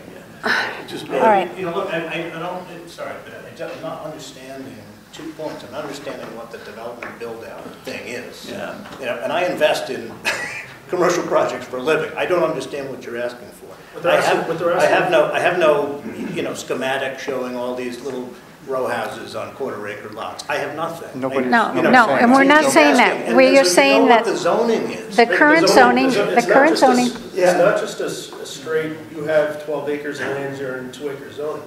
There's a lot of other zoning requirements built into our ordinance that affect the development of that. Which I would have to follow if I ever wanted to do so anything. All they're asking, which is allowable under our zoning code, is what is the maximum development of the parcel. You now have a small parcel. You're going to have a much larger parcel. What could it be? That's just a question that they're asking. And we know there's some no analysis of that to date. Right, and we know there's some limitations. There's some wetlands on there. There's some steep slopes. There are things that happen. And if you do a conservation easement for tax purposes, you're going to have to go through that process anyway, because you're going to have to develop a plan that shows the maximum build out. So they're just asking for it now. Yeah. In lieu of that, you can get the condition for site plan approval. I don't understand what the condition for site plan approval is. We'd have to see the language. I mean, if you're basically asking for sort of a pre-approval or pre-app. No, it's just saying if you're going to do something significantly, build a driveway or another barn, that you come to the planning board for accessory apartment, anything, you know, yeah, you come. Because absent that, you'd only come under our regulations if the improvement was in a wetland buffer, or you're actually subdividing in a wetland buffer. Right. Which you have on the property. Right. Yeah, there are wetlands, there are all sorts of other. Okay, I'm trying to move this along because we have a long agenda yet to go tonight. We have talked about an August 17th site walk at 9 o'clock in the morning. Be all right? I don't need it. You don't need it? Okay. I don't know if anyone else. I don't. Does the board? Did you want it to go? Yes. But do you need it, Bruce? Yeah. That's fine. I mean, we were sort of. If it's only one individual, I'm No. happy to schedule at a mutually convenient time. I think it's two. Maybe No, three. Or whatever. Right. No, that's what I'm saying. It's, well. No, if the board wants to go, I'm just saying, if Yeah. four of us didn't, then we didn't need to do that, but that's fine. Okay, Saturday the 17th, 9 o'clock. Right, It's Saturday, on. right. Let's just do it. It doesn't have to be long, I mean, but we want to make sure that we understand what the situation is. Okay. And I think then we will discuss the result of that at the continuation of the public hearing next month. Okay? And will we have the ability to get a vote that night? We always have an ability to get a vote that day. But absent something untoward happening on the sidewalk, would you be in a position to? I'm not going to answer that. It's our intent to move this along. How about if I say that? My intent to keep breathing too. Right, okay. Yeah, would you like a draft resolution for the, I think that's what he's asking. Yeah, I'm asking for a draft Just because the resolution. draft is prepared doesn't mean you have to act. Yeah. Yes. Right, yes, we can ask for a draft to be prepared. That's all I'm asking for. Okay. For consideration of it if all goes well. That's Are we all. asking, or does the board want the build-out plan, or are we asking the draft resolution to include a clause of? I think in the planning absence of a build-out plan, since I'm hearing resistance to doing that, I think we are going to, I would certainly like to see, have them come Yeah, I back, think and either or because we works. don't know what is going to happen. So I think that's what we would ask for. It doesn't change anything. It doesn't change. It just No. gives us a chance to see what thoughts were going on. Whether it's you or the next owner. Code is the code. All right. So with that, are we done? I think so. Thank you. Okay. Thank you. So when we come to the site walk, would you like us to go through Double H, or would you like us to come to your property? I think it makes more sense to come to my property. It's relatively And look back. from Pennsylvania. Okay. And by the way, if you want to walk it, I urge you to wear very hot boots and lots of bug protection and gloves because it's not very. I think we'll, Your address is here. Yes. It's the. yeah, we'll get the address. Across the river, big red house, big barn. Can't miss it. Okay, the next item on our agenda. I just want to thank the board very much. Okay. I know you worked on this hard. I really appreciate it. Appreciate staff and consultants as well. And we look forward to seeing you with phase 2, which will be a bit of time before we see you. Okay, great. Thank you. Okay, the next item on our agenda is a wetland permit review. This is calendar number 01-24WP, the Wilson Residence, 55 Benedict Road, South Salem, New York. An application for an addition and rain garden. I apologize. The application behind me, Leon Levy, there's an Eagle Scout presenting. They asked me if they could jump ahead of me. I don't mind, if you guys don't mind. I'm the application just behind, and I agree, Eagle Scout goes first. Okay. Here's an Eagle Scout. Yeah, okay, Come on. Scouts, come on up. Let's go. So the next item on our agenda is calendar number, are you Onitrue or are you? Onitrue, okay. The next item on our agenda is calendar number 24-24WP, Onitrue Farm Bridges, 99 Elmwood Road, South Salem, New York. And this is an application for 2 replacement bridges. Yes, all right. So my bridges. Okay, so first introduce yourself. Sorry. My name is Alejandro Torres. I'm a Life Scout. I'm from Troop 154, Woodlands Bridge. I'm here today presenting my Eagle Scout project, which will be be replacing those two bridges, as you Great. previously said. Okay. I have some packets here. Am I allowed to hand them out? Yes, of course, but you should know that we did see, I think, All them of your electronics. on electronically. So if they're the Well, same. if you want to look at it while I'm Sure. speaking. Yeah, okay. I only have 3, so you might have to share. Okay, we can Okay, share. we can share.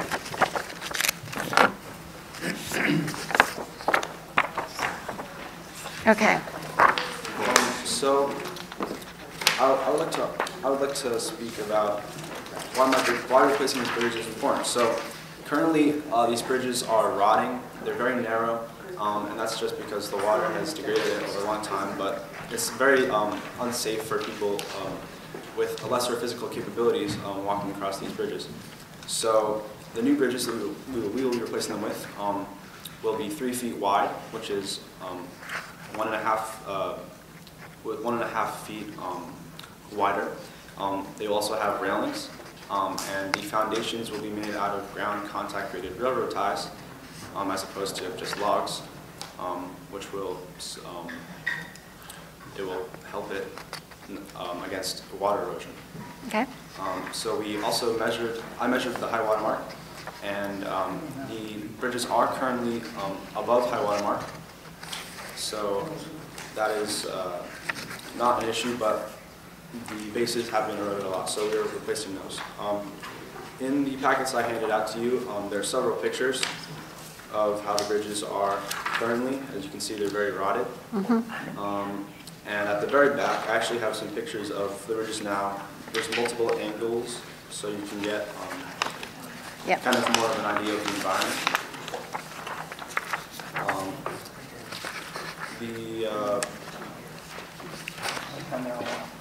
Yeah, so and then after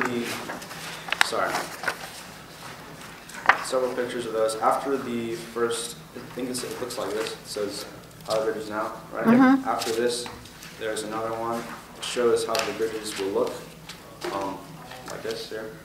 This is another bridge on Entree Farm. It shares the same design as the bridge that I'll be replacing, right? Right. The wood is pressure treated, so it should be able to last for the next 15 to 20 years. And yeah, that's pretty much the majority of that is my project. Are there any questions? So it looks like the location is pretty far in. How do you get? Well, right. So in terms of fundraising, it's only going to cost me $500, which is great. And the reason for that is because a lot of the lumber is already like on the site. So it's already very close. So we're only going to have to use the open space one of the open space committee members, he's right here, has donated some of the materials, or donated those materials to me, and also he donated he has these log carrying devices. We're going to use those to bring them through the trail to the actual site. And that includes the other things that I'll have to fundraise for. Okay, and you mentioned pressure-treated wood. So I know historically there was bad pressure-treated wood. Yes, that's no longer the case. There's no arsenic or anything. Okay, so you're going to be using the newer, more environmentally appropriate wood. Okay. I figured that was it, but I wanted to make sure. Yeah. Anybody else have any questions? I think it's a great project. Yeah. So I think I'd look for a motion to make this administrative. Jan, if you're willing to take it? Okay. Go ahead. I'll make the motion. I'll second. Okay, and Bruce seconds. Okay. Any further discussion? Nope. All in favor? Aye. Good luck with this. Thank Okay, you. oh, I do have just one more question. So I know we're about to see another bridge project. Yes. Are you two guys, are you one time, you're helping one and then you all go work on the other? Or are you competing for resources? Or what are you doing? We're different troops, so. Different troops. Ah, okay. There's no reason we can't. Yeah, absolutely. I just didn't know if you're both going to go to the Open Space Committee and say, give me your people there. No, I don't want battles. So maybe schedule it so alternate weekends or something. Okay, I don't know. So come on up. So thank you. I think, so you'll be talking with Jan. He will give you a We've already had our, wetland, your comment. Okay, good. Okay. Hi, my name is Max Wasserman. I live at 199 Mead Street. I am also a scout. I'm from Vista Troop 101. I'm just basically doing everything the same thing that Alejandro's doing, but in the Brown Elk Preserve. And I've got 3 bridges this time. Same deal. All the lumber is already acquired. Mr. Serday. It's all pressure treated lumber, epoxy coated screws. It's above the high water mark. Won't be touching anything bad. Stuff like that. We're going to be transporting the lumber into the trail through wheel devices and the football team. Aha, training. Okay, and team building, right? Yeah. Yeah, that's okay. what we call it. Okay, great.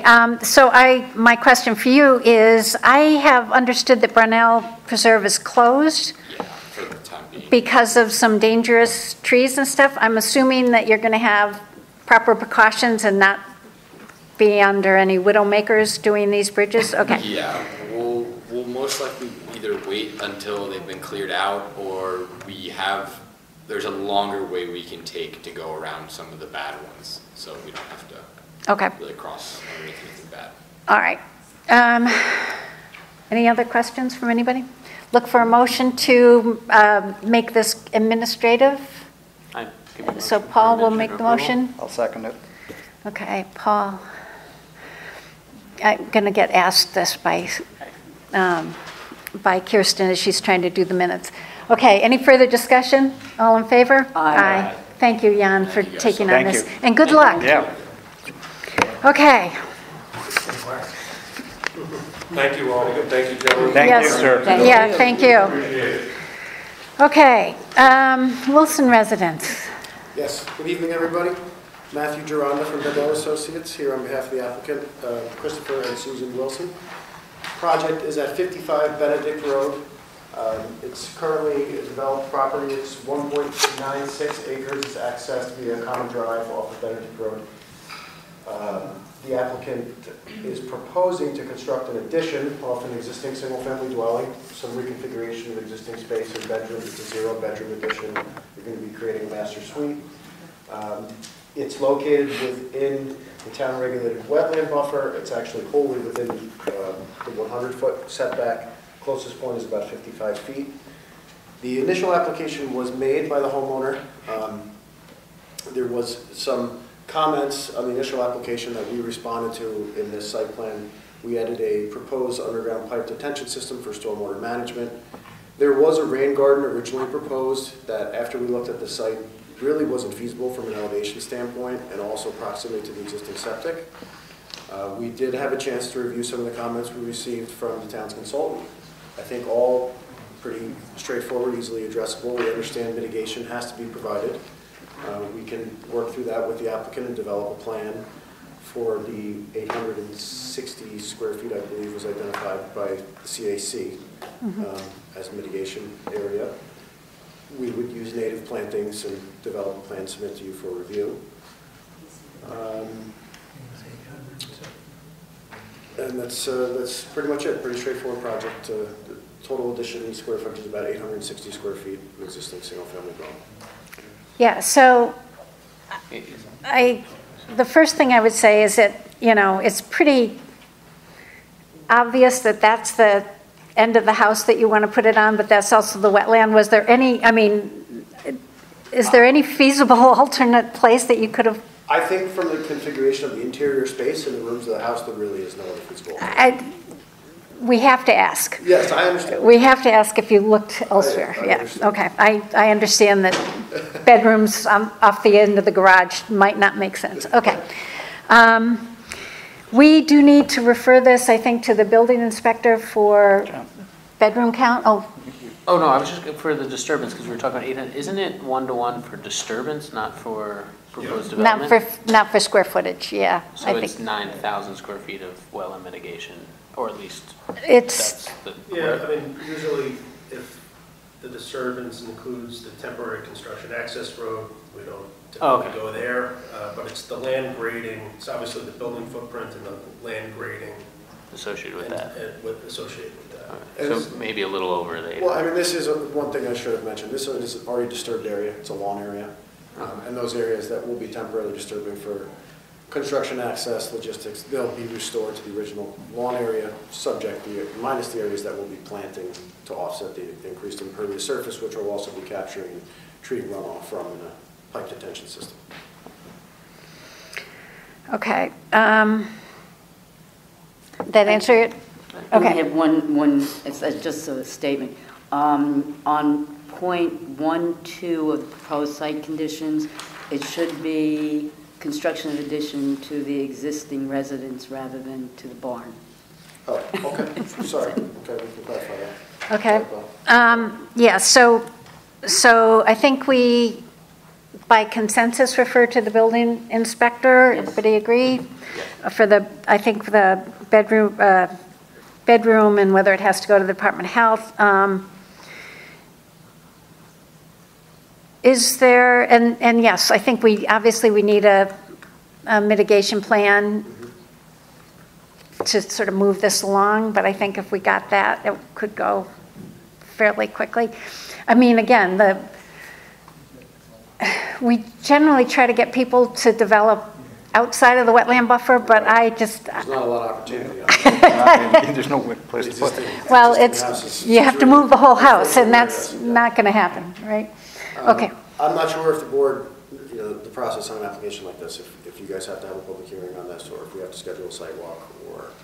So I would think it is possible that if you got a mitigation plan that looked pretty good and addressed Jan's concerns, and again, once we get something from the building inspector about whether or not, does it need a septic change, expansion area, all that stuff, we could probably talk about having a go admin, but I think we would want to see the mitigation plan first. Am I overstating anything?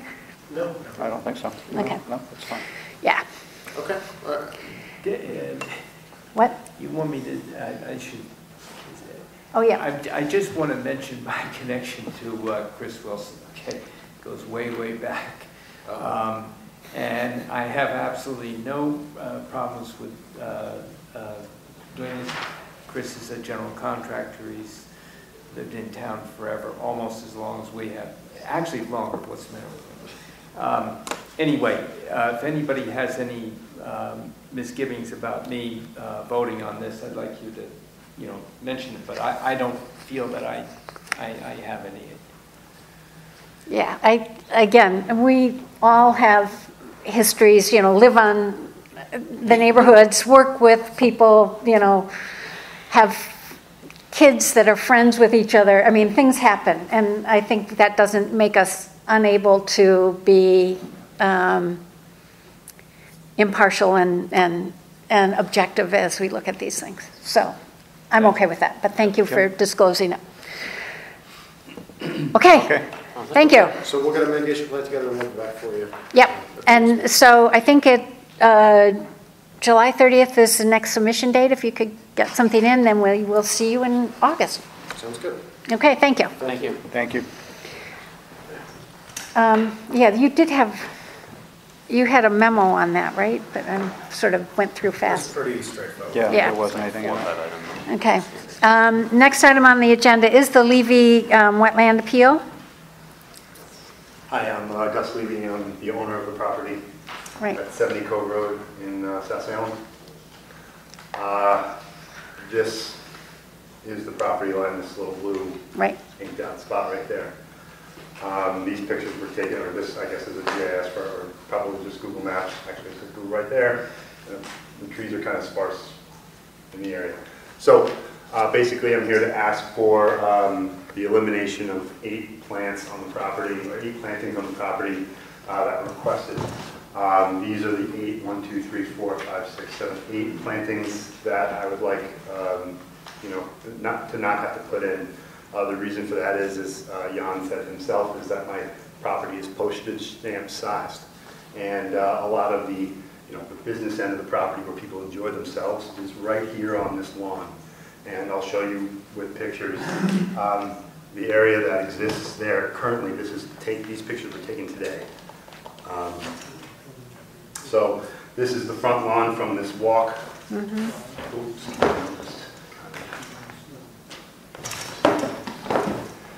Standing right here, this is the view of the lawn. As you see, there's the patio, this stone patio that goes around there, right there. This is from the new balcony that was just put in up top, looking down into the lawn. You can see the lawn there, and this is actually standing in the water. This area around the water here, up until about this point, actually all the way up until the dock point, is about 2.5 feet deep, and it goes out to about 30 feet. So what you're asking is to put in these 8 plantings, which would go here and here, right here and right here, in the middle, right here in the front, blocking the doors there, would kind of block the view and defeat the purpose of the beautiful lawn that I've maintained for a really, really long time, and my family before me as well. What we did do, and what I think Mark Farley had stressed beforehand, when he was in front of this board, I appeared with Mark and my architect, Glenn Brandis. This is his work. I'm very grateful that I didn't throw these away, so I could come back and use these things again. What they did was they repurposed this bush. And I know it doesn't look so great now, but as you can imagine, it was in this condition previously. Oops, excuse me. I know it might not seem like a lot. This is the position of the old bush where next to where the old generator was. The new generator, we had to buy a different size generator for the new style of equipment that we were putting in the house, was moved to back here on the property. So from basically over here in this corner, where where the new skywalk is kind of shaded in area, you can't really grow anything with this new skywalk that comes to the house. That was part of the additions that we made that were approved. We moved the generator over here, and now it's even further protected from the neighborhood, and the area was also granted by your board as well. So my request is to not have to put in any of those plantings, and that's pretty much it. We did take that bush and we put it right here. Okay. On the property. So makes it. Yeah. Doesn't block any views. Doesn't inhibit kids from running into the water if they want to, run and jump into there. So, as you probably just heard on the application before, we do take mitigation. I kind of screwed myself by letting him go. No, mitigation is pretty important to us. Yeah. It is important to me too. These plants would have to be, cared for, and you'd have to put mulch in, and you'd have to put, supplies to take care of those. So those are really close to the waterway there, and I don't want to have to, put more stuff into the waterway. That's also a concern. Well, okay. So, but your plans had them on it. I mean, I think if you wanted to do some kind of alternate mitigation, if you wanted to put, I don't know, some other kind of grasses or shrubs or something along, but we do plain lawn. So now I'm going to get into my little thing. Plain lawn is like almost like sheet flow. So anything, goose poop, fertilizer, anything is going to run right in. And we like to see things that try to slow the flow of rainwater into the lake.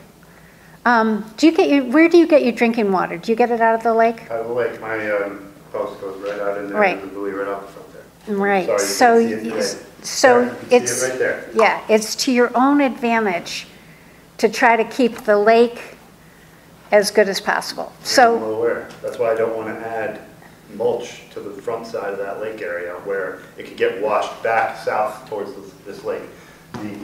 If my house is this direction, the water is actually flowing this direction downstream, right? And if you put these plants right here, water could lap up onto the shore and flow it down into the So I'm lake. not saying you put mulch there. You're a couple feet above. You've got the rock wall a couple feet above.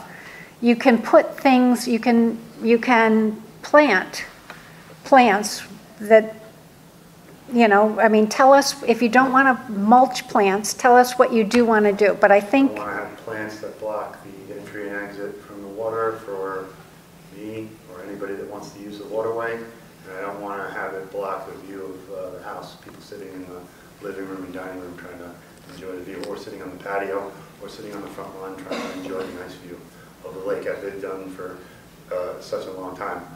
When we bought this house, I believe that area was gravel.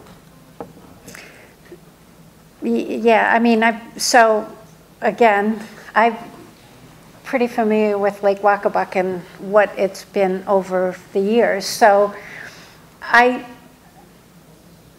don't know. I'll ask other people. I mean, but we. Can I just clarify a couple? Yep. Yep. I don't think that the application came to the planning board. I think this was, if I recall correctly, a permit that met the qualifications for administrative wetland permit. It included a deck, an outbuilding labeled as a shed, crossover deck, a retaining wall. So an administrative wetland permit was issued by my office. At the time of review, we requested a mitigation plan, as we do for every application, and the applicant proposed this plan. We didn't direct them to prepare this plan or situate the plants there. That was what the architect drew, and it was approved without comment. So it didn't come to the planning board, and it was just the mitigation was proposed, it was accepted, it was approved. We went out to do a final site inspection because the rest of the improvements were constructed and everything's completed except for the installation of the plants. Mr. Levy indicated that he preferred not to install them, and then is now appealing the wetland permit.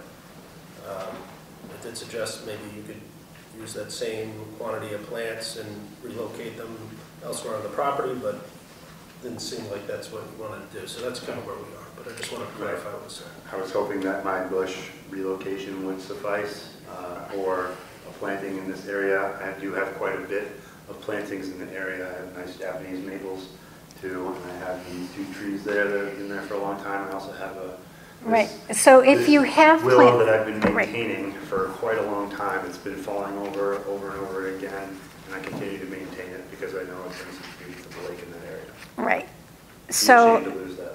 Right. It would be a shame to lose. I'm familiar with that willow too. But so the fact that you had plants there that you're keeping, no, like you had a bush and you moved from one place to another, doesn't have net increase to us. I mean, I think I am hearing, and at least I'll ask the other board, and things like Japanese maples that are non-native, you know, don't get a lot of credit with me. It is a tree, it's a nice thing, but we do like to see,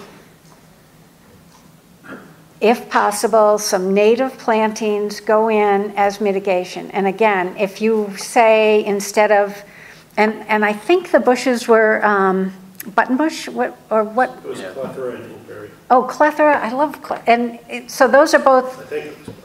Yeah. those are both nice plants. If you said, instead of 8 of these, I'll do 12 lower ones, I'll do something else.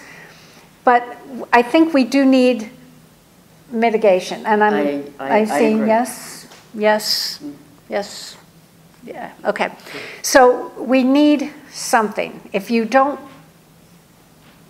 like those, and I mean, clethra is a beautiful plant, and deer don't seem to eat it around the lakes. If I put it over here, will you? You'd have to bring a plan and have Jan accept it. So, I mean, just... Yeah, I think if you're trying to keep access open to the lake, yeah, I think you can accomplish that and try to relocate the plants. Can we just do that? But I think... I suggested that. Yeah, I know, but like here I am, you know, Yeah. trying to figure this out, and you know, Yeah, I've opened I myself think you up can pretty get- hard to the board in all instances. Right, I mean, so, but if you look around, there are more and more so hardscaping... Yeah, let's look at the houses around the No, area no, for just a second, hardscaping is because- not, Hold on, if you would let me finish, I'll just, you know, on this GIS, this is you know, Right. kind of like a spring or maybe an early spring, Yep. late fall kind of a picture. Not a lot of trees on the area right here. There's a lot of grass right there. That's some grass there. There's more grass here. There's more grass here. There's more grass here. All right. I don't have as much grass as any of these other houses. Okay. I enjoy my grass. I really Okay, do. I got it. Right. But I'm, again, This is how much so I from, enjoy the grass. right, from a lake point of view, which, and so it's a wetland, this is a wetland permit you got. We like to see wetland mitigation, and it is better to have something other than grass to buffer. So I think if. I get it, but I don't want to put it anywhere over here. I'll put it here. Yeah. But I don't want to put it in front of that. Is the wall, is that a wall or is that riprap? That's in the This? front, yes. I'm not sure what riprap is. It's a wall. It's a wall. It's not loose. Yeah, is it a retaining wall in that it's holding back the soil? Is it a riprap because it's too steep a slope? When you said so the children can run and dive, No. What are they doing? They just Run and walk into the water. It's a sand bottom right there. Is that, okay, that's a sand bottom, but what is the, is that stone right there that Yes. I'm looking at? Yes. On this rock wall. Yes. Yes. So what is in between the stones? In this area, there's a stepway down to the water right here. And then here, I don't think there's It's much like a of dried anything. stack. It's just. It's just a dried stack wall, but it is, the lawn is higher elevation than the lake. So Yeah, I'm it's actually, retained. I'm standing in the water when I'm taking this picture and I'm about to here. Looks like it's about 3 feet. Yeah, it is a wall. It's not just protection on a slope. It's a laid back wall. Oh, Yeah. way back. Okay, so what's the elevation difference between the water and the grass? How much? 1.5 to 2 feet. It depends on the Well, day. If you have a night of rain, it might be a foot, and if you have a couple nights of rain, it might be a foot. If you have no rain for a while, it'll go down to 6 inches or so. Could you use something in between the rocks to, that would take root and then grow over the rocks? Well, the other thing, you could have. do that? Yeah, there's these weeds here that I have in the front. Well, you could have inlake plantings. You can see them in this picture. I believe that these are just naturally occurring weeds, whatever they've fallen from the trees, wherever. I actually kind of pull those out every year because they bring animals and they bring pests with them. So, I mean, because that's again, you ought to have this discussion. You've heard that we want to see some kind of mitigation. I have seen people do in-lake plantings. So it's actually, I mean, and they're arum, I can't think of the what? I'd like to stick with this kind of area here, if I could. Well, talk with Jan. Come up You've with heard. a plan where you'd like to do something Sounds and good. show it to Jan. Yep, and if he has concerns, he'll bring it back to us. John, some date? Okay, great. I don't think we need to, do you want to go out to the site and do it? No, whatever, yeah, I mean, do it over the phone. Yeah, this is where I thought. That's Okay, thank you very much, guys. Okay, thank you. Okay. Okay, the next item on the agenda is the site development plan review. This is calendar number 04-24PB. This is Palermo Residence, 9 Fairmount Road, Goldens Bridge, New York. Application for the legalization of an existing deck, and thank you for your patience. This came before us in May. It was non-conforming. You went to the ZBA. Yes. You've come back. Yes, we're back. It went in our favor, so everything can stay as is. Good. Exactly. So, Right. But, sorry. So they granted us the above stated variances to repair and place a deck in its current location and size, thereby legalizing the existing deck on the corner lot. Great. Good. So, and I think we did get a copy of the ZBA resolution. I have it if you need a copy. Yeah, but no, I think it was distributed. So it's up to us if we want to waive a public hearing and ask Jan to direct him to prepare a resolution. Yes? I think we can do that. By consensus? All right. So next month should be it, and we'll try to get you towards the front of the meeting. What, I'm sorry. Next month, we will have the resolution that says, we'll vote on, Jan will prepare a resolution. We will vote on it to say it's legal. The one thing I don't remember, the tree removal, is there, So we mentioned that to Kevin. It's on the application that we sent to you as well as when we opened the building permit. Hasn't really been clear whether, like, if we have to open a separate permit for it or whatnot, but it's 10 feet away from our house. It's we're, I don't know, within right to remove the tree. It's I think it's within your right, yeah. So, Yeah, it is. Yeah, but we'll make it part of the resolution as well, I think. So it's just, one tree? Pick up on it. It's one tree? Okay, so I'll include it. I'll include it just in the resolution, but it's. Can this go administratively so they don't have to come back next month? There's no administrative. This is one of these multifamily things that's unfortunate, but we have to change the resolution, so it's an amendment to the resolution. So I promise. We met with ACARC last week as well. Oh, yes, that's right. And that went well as well. Okay. I don't know if that helps at all. It does help. Okay, yeah. And that will be something that Jan will put into the resolution.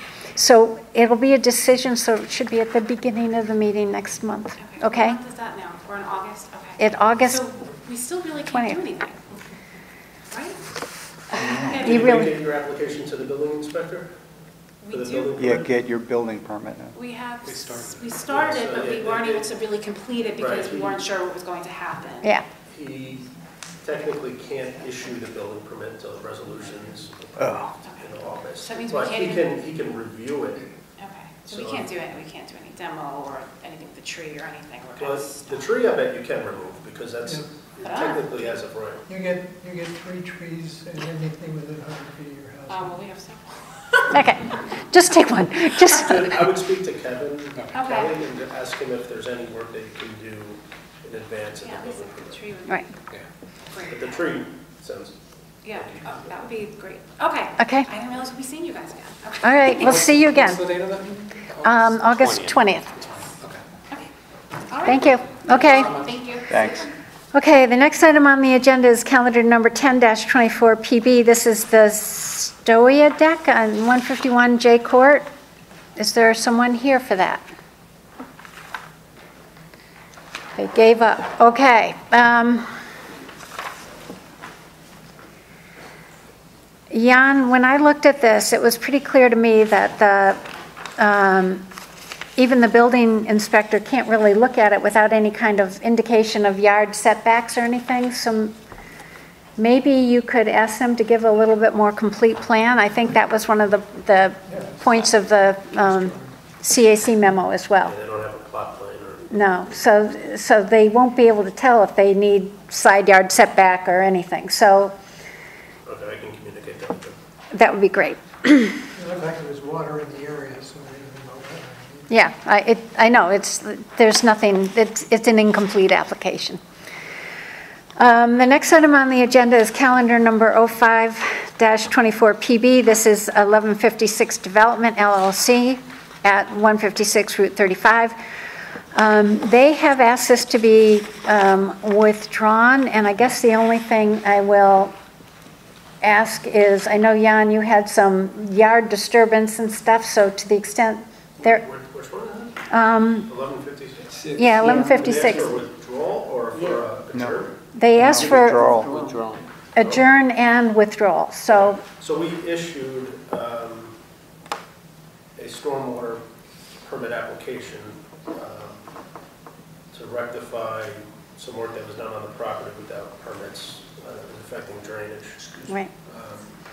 So that has been issued probably a couple of weeks ago. So I'd assume that would get completed soon. Well, I know you wanted some work on that. They asked for all their money to come back, so before, I mean, I think you need to make sure you communicate with Kirsten. That component has to be closed out before they can get the escrow back. Right, so I know Kirsten's not here, make sure you Sure. make that communication, Okay. because. I didn't realize I asked for it. Yeah, Yeah, no, they asked for withdrawal and all the refund of they stuff. want to close it out. Right. Sorry, hold on, Jan, this before you person. move on, the Stoya deck, this gentleman is. Oh, here. you are here. I'm sorry. I'm sorry, I didn't hear. I probably didn't talk loud enough. Yes, hello. Francesco Stoya.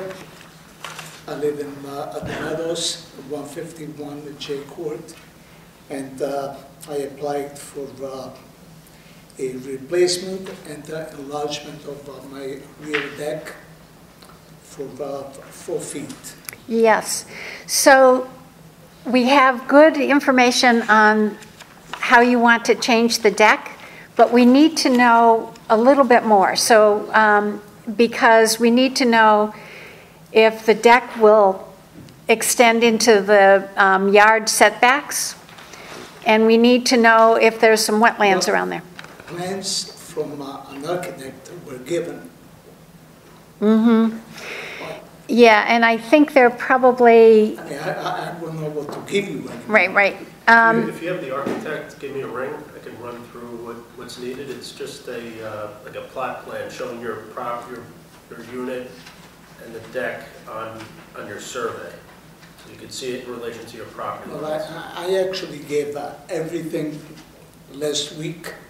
Last week I was here. Right. And it was approved. So now I'm here. I don't have anything with me because I figured that there was no need for it.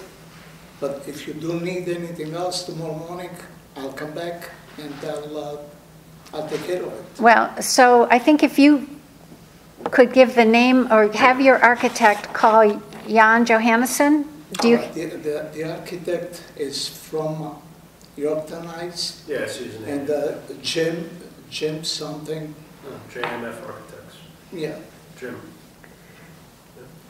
So, because we can't act on it as it currently stands, it needs to be more complete. So. I thought it was. Well, it's a good idea of what the deck looks like, but we need to see how it looks in location, on the location. I know. Again, I gave up 3 copies to someone here from the building department. Right. Right. So they went over it last week. Right. Right, and it was approved. And I had no idea that you needed more plans. Right. So that's where. We have what you submitted. It's just there's an additional sheet that's not in the set that we need in order to make the So application. actually, you can call the architect and get it? Or I'd do I be need happy to? to explain it to him. I'm sure he'll know what I'm talking about. Right, so we need that additional work. So we hope that he will be able to get that to us in time that we could have this on next month's meeting. Okay. Okay? Yes, and I know you said you'd come in tomorrow, but Kirsten, the administrator who you probably gave it to, she is out. So, and I don't expect her in the rest of this week. So I think it's better if you have Jan reach out to the architect and have that happen. Have them talk to each other. And that it will not be approved until probably next month. If it's something that we get the plan and I'm able to confirm with. I mean, it's a little deck. Right. I'm able to confirm with the building department that it doesn't require any variances. I could have a resolution for your consideration at the next meeting. That would be great, especially if it's outside of any wetland and, all that stuff. There is no wetland. I also sent pictures. There is no wetland. There is about 300 feet before you can actually see any water, but I was never back there because there is no reason for me to go. Okay, good. Well, I think Jan has said perhaps he will be able to have a resolution for us to look at in August. That would be good, okay? Please. Great, thank you. Thank you you for your patience. I know it's a long night tonight. Next item on our agenda, calendar. Calendar number 18-22 PB is Bichon LLC, 876 Route 35, Cross River, New York. This is an application for a change of use from residential to commercial, and in February, this was before us. We referred it to the building inspector for code compliant use. That has been, the building inspector determined it wasn't compliant. That was, then went to the ZBA. The ZBA held for the applicant. And here you are. Yes, good evening, Michael Sarignano. Patrick Croak, our project architect, and the Rotondi family are sitting in the front row. So that's correct. We started this, actually, we filed it, I guess, in January. And we first appeared before your board in February. Jan wrote a preliminary comment memo at that time.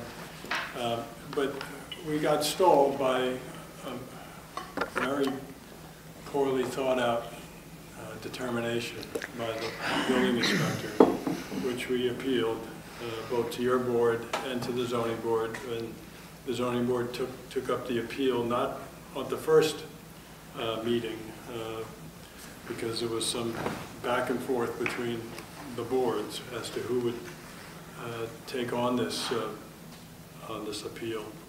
But eventually the zoning board heard it, and on June 26th, they made the finding that the parking of 3 flatbed tow trucks is a permitted accessory use to the permitted professional office use that's being proposed within this RB retail business zone.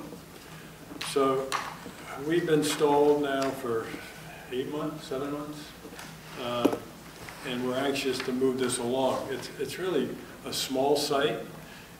Most of it can't be seen from the road or other properties. And the Rotondi family ought to be commended for what they've done in cleaning up this site. It was a horrendous mess, both visually and potentially environmentally. And really, and I'm going to let Patrick just give you a quick overview of the site plan, but really the only work that we're proposing is removing some macadam, the closest macadam to the wetlands. And the house has been beautifully renovated and restored. I should say the structure, because it's going to be an office.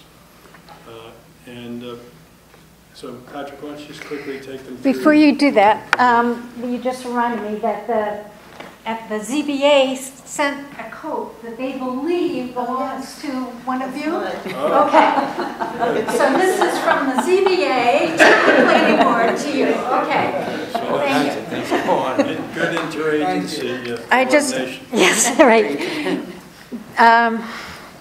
So I just wanted to make sure I didn't forget. I'm so sorry. I have this big note.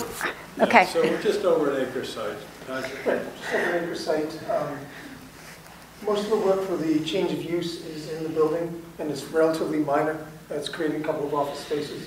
The work on the site, everything is existing. There's an area here of macadam that's beyond the 50-foot wetlands buffer line that we're proposing to have removed and replaced with mitigation plantings. Jerry Barrett, landscape architect, is preparing that plan. We'll have that for you shortly.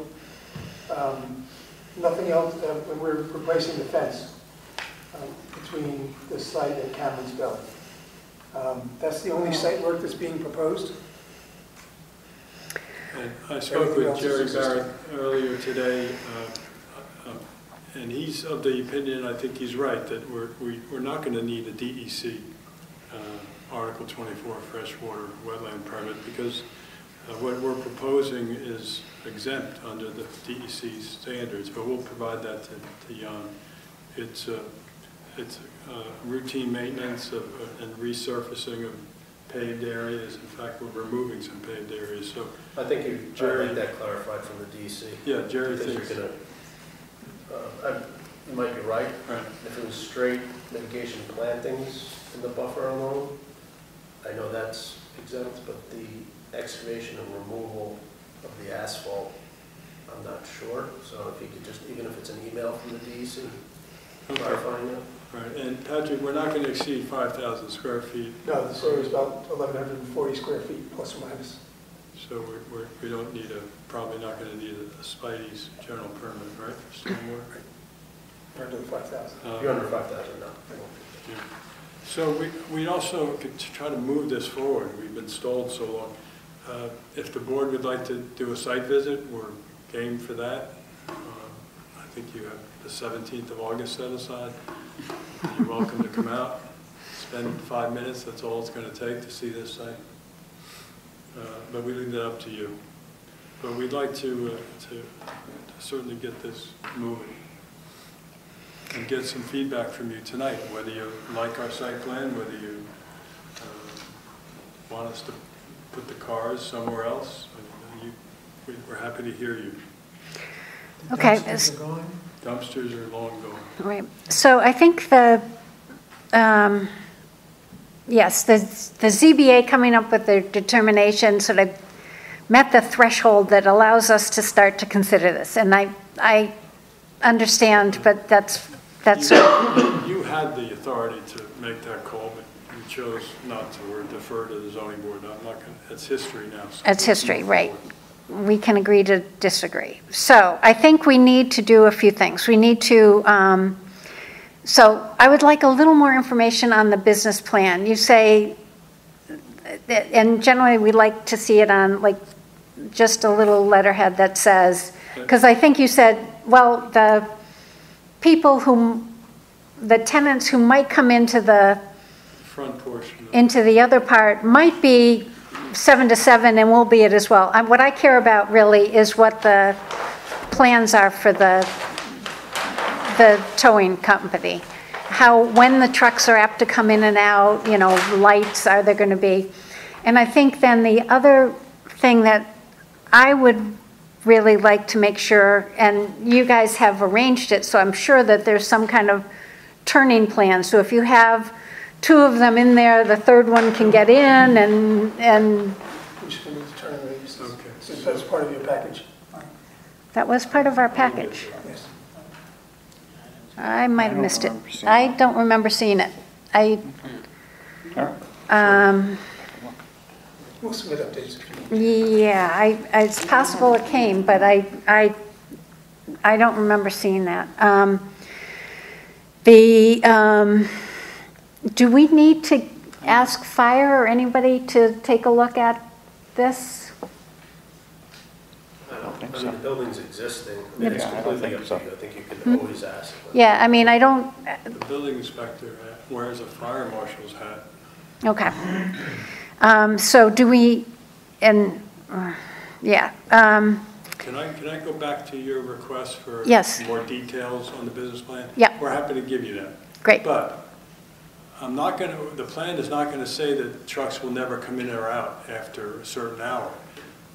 To our west is a 24-hour, very well-lit gas station. Right. To our east is a 24-hour, well-lit deli.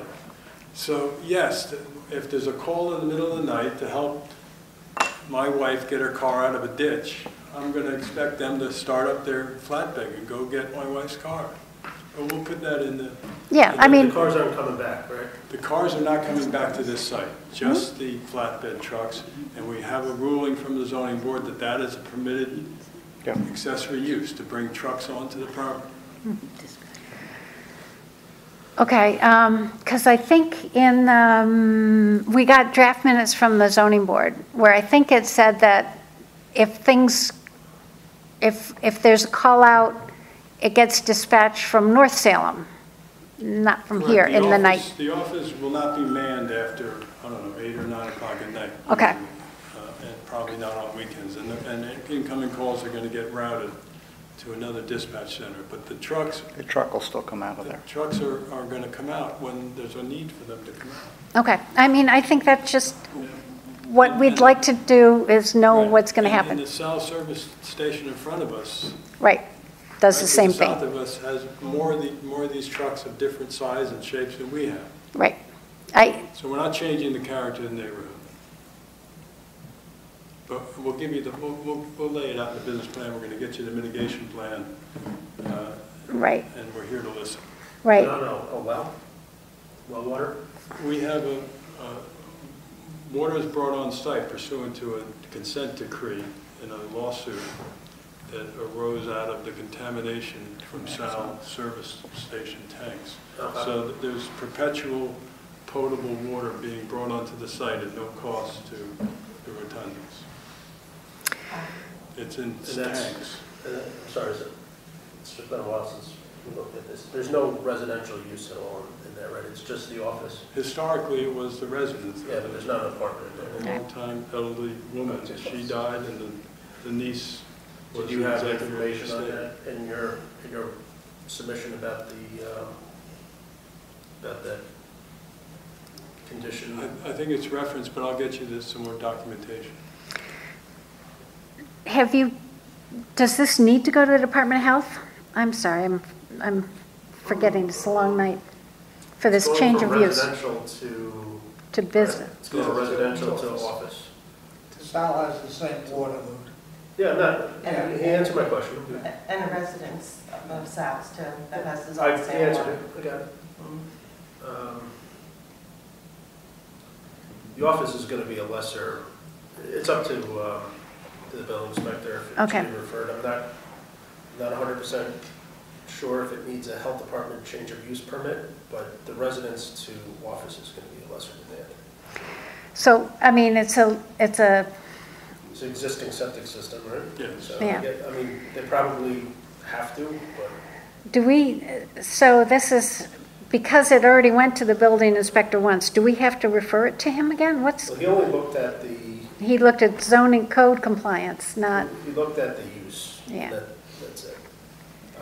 You should look at it to the extent, I guess it would really just be coverage because the building is there. We're not changing anything. How Right. are you on coverage? Yeah, we're way under coverage. So if there's not a statutory requirement for you to refer it back to this building inspector, we'd ask that you not do it because we don't want to get tied up. Well, the planning board has to be able to state in its future resolution that it's zoning compliant, right? So we need something from Well, the ZBA said it was zoning compliant. well, they said the use was compliant. Oh, the use is compliant, not zoning. Yeah, so I think you had a memo that talked about landscape buffers and I don't know, a question about signage and a question about fencing. The fencing, I think, has been done. So if you have signage, that probably needs to go to ACARC. I don't know if you've been. We're not going to have signage. Our tenant may, and at that point, we'll go to ACARC once we know what the tenant's needs are. Okay. There's no freestanding sign in front? No. Okay, so I'm not, I'm going back to your February memo, which was a while ago. I don't know what we need to do next. If we get a business plan in, I don't think we got all of those plans that you showed us. Yeah, so we need to get, because I think some of those things like the turning radius and how things will come in and out would be helpful. And we have to have a public hearing there, right? For the wetland permit, yes. For the wetland? Can we schedule that in August? I mean, there's really, we're taking away. Yeah, I know. This is not a big wetland. I don't know why we couldn't. I mean, if it turns out that you still need some of the information that you're asking for, you can just keep the public hearing open. Right. But at least you'll be able to open it and try to move it forward in the event all the information is provided. So my only hesitation is that right now Kirsten is out, so I'm thinking about, but I think if she comes back, I just don't, to do sort of some of the public hearing support and notice, so you can. We'll figure that out between my office and Jan's office. And Mr. Giordano. I think we can manage that. Okay, so we'll have the public hearing on August 20th. do you guys want to go for a site walk? I mean, I think it's pretty, sort of have driven past it, I think all of us. Do you? I've been there, I know the place. I don't need to go Individually, back. you're welcome to pull in anytime you want. Okay. So we won't do a site walk, but, you know, if anybody does want to go visit, we certainly can, right? Will not be trespassing. All right. Again, I think, I don't know how, do we refer it then to the Department of Health if No. it has to go from the building inspector? And it's usually not even a referral from the building inspector, it's just a determination whether they need this change of use permit. Mm. So I think you should reach out to the health department and see if you need change of use permit from residential to office. Okay. So that they can determine whether the septic is adequate. Likely it's. I mean, it should be. It should be fine. It should be fine, but we sort of need that as one of the, I think we're gonna need something from Kevin. You're gonna want something from Kevin in the resolution that states that it's zoning compliant, so I think that, Michael, you should work with him. yeah, he's smiling. He's starting to twitch already. I will do that. And there's a lot of, you are reducing it, but it may not have been there legally. I suspect that you're gonna be fine, but I think we should. And the health department is very familiar with the water situation. Yep. Tanked in water, Okay. trucked in water. Okay. These all, I don't know my tow trucks, but are there the flatbed or? Flatbed.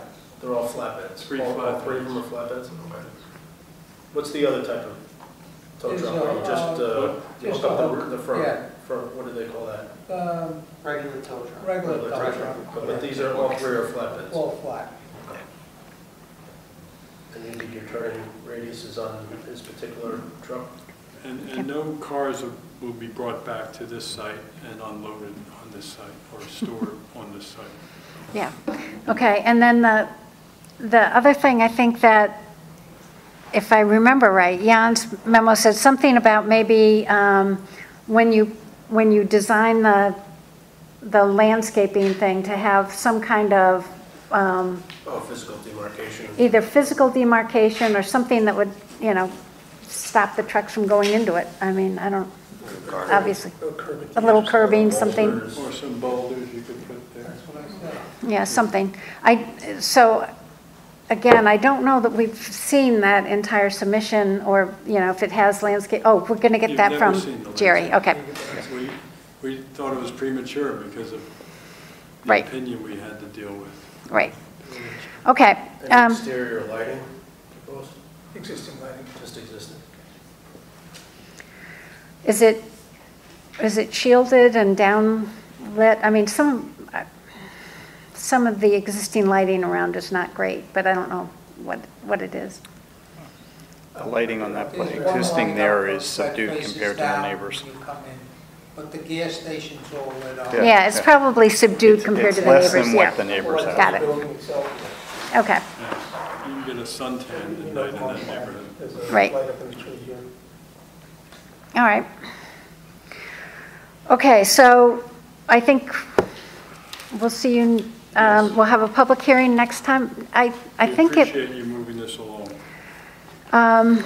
Before we get to the building. Is the tow business going to be the only office tenant?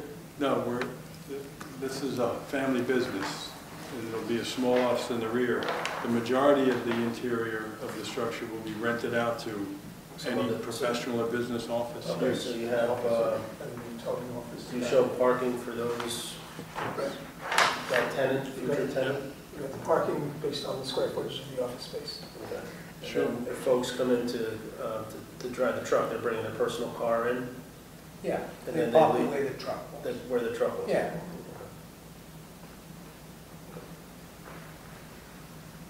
okay, so they would park, pull the truck out, park the car, Right. then get back in the truck and go. Okay. Anybody have any other questions? Nope. I think it's probably a little early to ask you to draft a resolution on this because we have so many unknowns, but do you think, You think you could try? Start putting it together. Start putting it together? Okay. Thank you. Yeah. I mean, we'll just try to get, we have some things here. I would like to see, so what about, I mean, right now the parking is in the setback. Is that okay? I guess that's one of the reasons we would ask Kevin.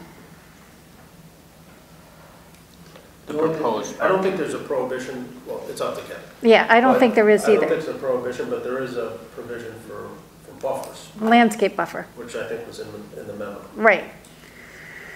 Then you get into the situation which, you know, is existing non-conforming. Yeah. But, you know, what was approved there, what just happened over the course of time, you know, when did it happen? So Right. I think this, you're right, this is an improvement. Things are being cleaned up. And I think if we see a good landscape, a good mitigation plan there, maybe it helps with some of that. I don't. You're not going to see what you're back. It's tucked away behind Sal's, so yeah. You're not going to see any landscaping. No. I think No. you're doing the right thing for the wetland. Right. And the fence, improving the fence. Right. We put a fence all around Sal's already. And so once you put the fence, Stockade fence, nice. yeah. The fence will have the screen on it, so you can't see through it. So. Is that the fence that's there already? No. You open up for, are you open to other ideas for fence material, or it has to be the chain link fence with the slats? Talking about between us and Cameron's building? I guess it depends what you're looking That's for. Cameron's fence. That's not our fence. Yeah. You know that? Oh, it's Cameron's? It's Cameron's. Oh, I don't know if it's Yeah, Cameron's. it is Cameron's. It's their fence. So your survey doesn't show that fence on your property? It shows a fence, but it shows the line, it's Cameron's. If you look at the, you see it? It's close. But it actually comes off onto the side. Because that would be like one nice thing to improve, especially near the Cameron side. Right. Is the fence that runs along that line. But if it's Cameron's. It's Cameron's. So, It's not their okay, so that's one of your challenges. We don't want you to necessarily put up two fences. Yeah, no, we don't want, Another no, fence. no. So if you're willing to put up a fence and Cameron's is willing to let their fence go, that would be a nice improvement. But, so find out whose fence it We'll is. see if there's, well, yeah, first we'll determine from the survey whose fence it is, and then if it's Cameron's, we'll approach them. Yeah. Yeah, don't put up a second fence. No. Okay. Anything else tonight? That's it. Okay, so We'll see you Jenny, on thank you August for helping with whatever has to get done, and I'm hoping get the Kirsten will public be hearing back next, I don't know, Monday, but I don't know. Okay. Thank you. Thank you. This might be our latest ever meeting, but. Well, Thank you. yep. Okay. Good night. Thank you. Okay, the next item on the agenda is calendar number 09-24PB, calendar number 19-24WP, calendar number 12-24SW, Villas at Vista, 920 Oak Ridge Commons, South Salem, New York. Okay, and so we've seen this a number of times, but this is really the declaration to be lead agency in a coordinated seeker review. And in July, we asked for a resolution to be prepared on that declares ourselves to be lead agency. So we have that resolution, but we also, I think, you have some new things to tell us, right? Yeah, I'm going to let Bob address, Bob Eberts. How are you? Good to see you, Eberts, Crusher Architects. Yeah, lots happened on the project in the past month. As I stated last month, there's a lot to like about this application. You may remember that we're removing about 10,000 square feet of impervious coverage, turning that back green. We're reducing the water and sewer requirements because we're changing from a fitness center and restaurant to 12 three-bedroom residences. We commissioned a traffic report, and big surprise, there's less traffic for 12 residences than a restaurant and a fitness center, so that's all good news. We also submitted a zoning letter to the building inspector. We met him on site. I believe that he agrees with us that one variance is needed for a building over 10,000 square feet. We're proposing 15,153, so it's a 5,153 square foot variance. Currently, the building's over 10,000 anyway, without a variance for some reason. So, but the main building, the big building in the front facing the road, we did get a variance for that. So go figure, right? We met with the fire chief. Fire chief said he had no objection. He was very happy that we had a dry hydrant on the property and also a fire hydrant right next to the building, and that we're sprinkling the remainder of the building. Only one half of the building was sprinkled. Previously, we're going to sprinkle all of it, of course. Did the fire chief or marshal, whoever he spoke to, say that he would send us a letter to that effect? No, he was waiting for the building inspector to do that since he's the fire marshal. Okay. So, and I know he's waiting for us to give him a little more information on the square footage so he can write the denial letter to get us to the ZBA. So I think he'll do it probably at the same time. Okay. Building elevations were submitted, so we are ready to go before ACART. If you'd like to review them, I have them with me. The landscape design was completed and submitted. Again, I can review that plan with you. I have photo colors of all the plantings chosen. But the overview is that we're removing 7 spruce trees, and we're proposing 38 new trees, mostly arborvitaes, 49 shrubs, hydrangeas, spirea, and lilacs, and 252 perennials. So it'll be beautiful. The last piece is that in Jan's memo, he requested, as part of the wetland mitigation, that we provide water quality treatment. And we had proposed infiltration chambers. I believe, and I don't want to speak with you, but you suggested a hydrodynamic separator. And so we have that ready for tonight, actually, if you want to look at the drawing. Basically, we set it to Context, who is a manufacturer of the hydrodynamic separators. And they sized it based on the New York State DEC requirements. Basically, we're taking an acre and a quarter of drainage area. 3/4 of that is impervious. And we're collecting all that and bringing it to the separator, using the same catch basin system that's there now. At the end of the last catch basin, rather than go directly into the pond, we'll put the separator and then go into the pond.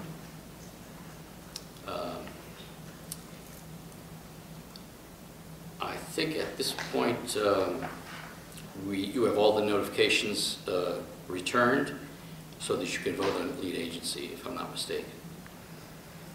I think that's correct. Yes? Are you taking any of the suggestions that Westchester County Planning Board recommended, such as the bicycle room with the e-chargers? We put bicycle racks as part of the last 2 projects on site. They've yet to be used. So this is something sort of different. It's the bicycle room for the electric bicycles. Charges. I'm just asking. If there's a need, there'll be room to do it. I mean, these units are very large, so there'll be room for storage in the units as well as, outside. The corridor coming down is 20 feet wide. No, it's just because the lithium batteries and the... Yeah, I understand. Yeah. So if there's a need, we've got the room for it. Okay.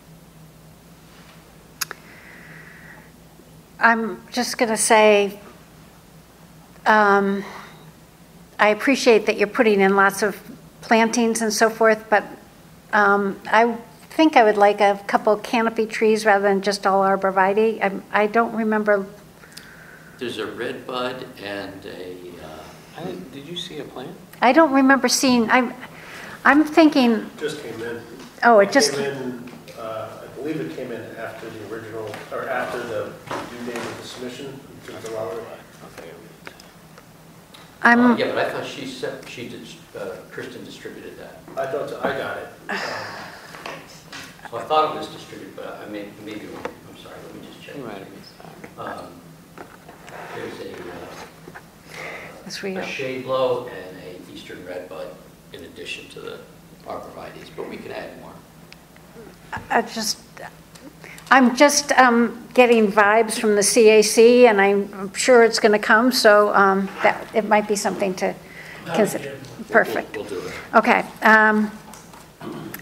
I don't remember seeing all this, and it might be just that it's a late night. We got architectural, I think. But these are the pictures of the plantings that we're putting in. well, they are beautiful, but I don't remember seeing them. I'm looking through it now. Yeah, so, and, I mean, I don't want to go too late with that. What that you'd like to see. Yeah. Or, you know, if you have any questions about the plantings, I could point to what it is. Well, the first thing I think we want to take care of is we have a resolution to declare ourselves lead agency. I don't know, Jan, if you want to, it's pretty straightforward. The board had declared its intent to serve as lead agency on May 21st, 2024. Kirsten had circulated the lead agency notice, the agreement, the planning board application, the EAF, and the project plans for the involved and interested agencies. No agency objected to the planning board acting as lead agency, and more than 30 days has passed since the notices went out, so you are in a position to declare yourselves lead agency. So I'd look for a motion to approve this resolution or adopt this resolution. That okay. I so move. By Charlene and. I'll second it. All right. And Jenna. All right. Any further discussion on this resolution? All in favor? Aye. Okay. So the motion carries. So we are now lead agency. I will tell you on this that. Today I stopped in to help set up all this stuff, and the assessor came and said, there's piles of dirt and equipment out there, and so she gave me pictures. Can I just ask that... Yeah, I don't know what this is about, but I'll... That maybe that's something that be considered... You found the planning plan? These are... Yeah.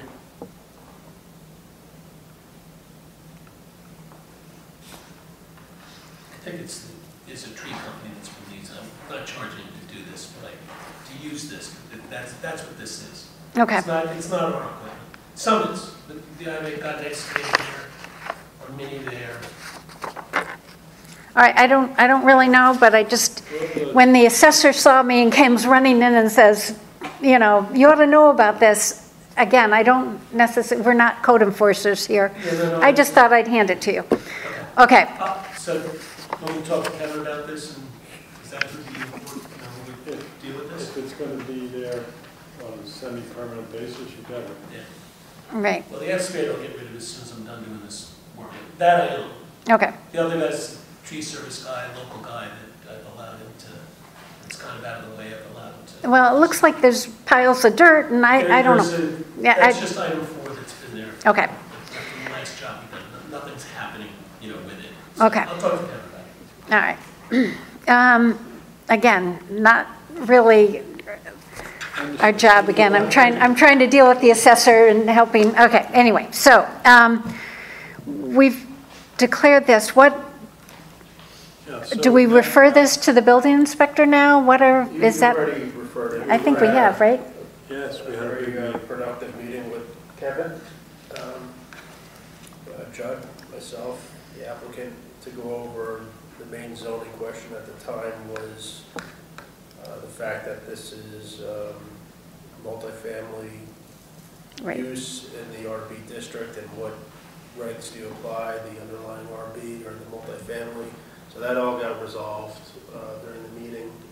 I agree that the way I believe the meeting concluded was the one variance is going to be the building size. So Okay. I think they've gone through that review process. All right. It'd be nice, maybe Kevin could, next time he's here, he can just confirm that for you for the record, but that's my recollection. My understanding from speaking to the building inspector is we're just going to need the one variance for square footage, and that we're going to be on the August zoning board agenda. They've also determined that the affordables need to be 3 bedrooms, the same as the others. Right. So that extend the size of the building a little bit also. Okay. So what's our next step here? I probably should know this, but Now that I'm talking to the lead agency, can we get a public hearing scheduled? are we ready to, I'd rather have you go to ZBA first. I don't know. When is ZBA's next meeting? They're meeting in August, Third Wednesday in August, I believe. so it's after our meeting. Probably the day after, but Probably makes sense to keep it to September, because August, nobody. Yes. And it's Oak Ridge. You could hold your hearing open, and then we could wrap everything up in September. Yeah, I think if you are going to schedule it, I think you would want to keep it open until Yeah. you find out what's going on at the zoning board. But yeah, there's nothing that would Get everything prohibit else, you from scheduling. yeah, we could get everything else taken care of with that. yeah, the only thing I'm saying is I don't want people saying we did this in August when we couldn't, when everybody's away, but if it That's holds it not- open till September. That's not fair to the client, though. No, I know. You gotta keep it open because Well, people go on vacation. We do know that we often have things, I mean, if we know it's going to be open, the question is, do you want to have people come complain twice? Because this is going to be the water situation. Oh, yes. So one thing you could also think about is, because it's a coordinated review and they need secret determination at the ZBA, I think we're in a position that we have the information needed to make a secret determination. To potentially do that at the next meeting. They can go to the ZBA, and you come back here for your public hearing, you have your neg decks already in place. Okay. Yeah, if you could have a resolution ready, that doesn't kill us. Yeah, and that would help. Yeah. So do we have everything we need to look at the neg deck? I think so. We have the EAF and the... The EAF is complete, they did the traffic report. We have a landscaping plan, which is under review. I'd like to see the stormwater plan. I know I did get an email from Rendas and me today, so I know it's in the works. It's in, I thought it was in there, I thought I Yeah, saw I that. think we're there. Okay, I think the only other thing I would maybe like, and this is just in anticipation of what we might hear from others, is if we could get the water usage out of, the total for Oak Ridge or something out of the last, people had done something like 2 years ago on water and how much was used compared to the capacity. Just get that done again so that we say we have plenty of room. The numbers are coming in at that 50,000. Yeah, numbers. So the rest really won't change. right. That's where if we have it, then we say we have the most up-to-date numbers. I'm just trying to anticipate. And that is something that... They had a water meeting, I don't know, 3 months ago. Yeah. The town, the engineer, and the statements they made was as of right, and also that this will not have any adverse effect on the plan. I don't doubt it. I'd love to have the documentation, so... But this would be if we could, the actual, you're looking for the actuals, right? I'm looking for the actuals for the past... Unit by unit? Well, No. Or just the done, you have an overall usage numbers from the plan that are staying within that 50,000 gallons per Right, day. that's what I'm looking for. So you just want the overall numbers there. Right, because I think... Did you provide a chart that was going like month by month what the totals were? Yeah, they do it daily.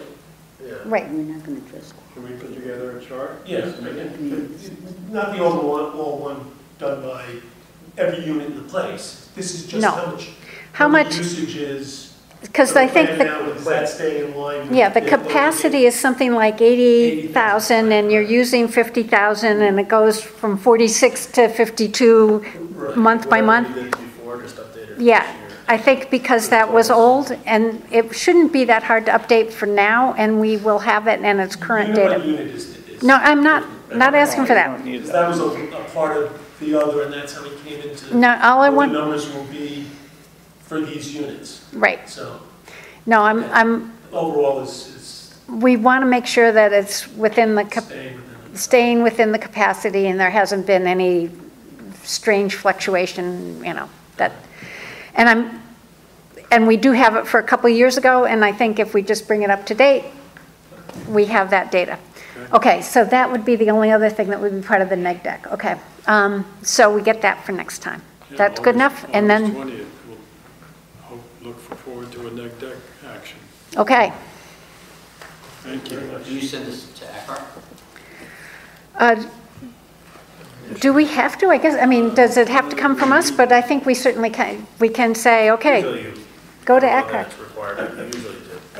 Go to ACAR. I mean, that, through the powers invested in me, go to ACAR. It's usually the building inspector. No, I don't, I We'll take think you usually just go, but we'll send you. We'll refer it. Okay, anything else? That's it. Okay, thank you. Okay, I'm Mercedes-Benz. Oh, I'm sorry, guys. So the next item on our agenda is calendar number 10-17 PB, calendar 19-22 SW. Oh, the Mercedes-Benz of Golden's Bridge, 321 Main Street, Golden's Bridge, New York. So this is really, again, to look at a neg deck for a coordinated seeker review. And Anthony Nestor, if there's any questions. Okay. Our engineers. I think this is pretty straightforward. We have a resolution that's been circulated. Jan, it's pretty straightforward, but if you could kind of. Yeah, do we have to do a lead agency declaration for the neg deck? Didn't we I do? thought that was done. I thought, oh no, maybe we Scramble didn't. to get all your all your notices? Back from all the Yeah, agencies, yes, so you have to do agencies. The health department came back. Right, so I think before you act on the neg deck, you want to do the lead agency. I didn't provide a separate resolution for it, but we could. Oh, it's all one. I'm sorry. It's all in one, and I was just zooming ahead. So do we take two votes, or do we just? I'm sorry, is it When you said it's all in one, is It's there- all in one. Oh, it's all in one. It's all in one resolution. I'm sorry, it's late. It's late. It's, So this is we're a, all struggling. A dual resolution, lead agency, and a reaffirmation of the neg deck. The resolution goes into detail about the amended plan, and basically that the modifications to the plan result in equal or lesser environmental impact.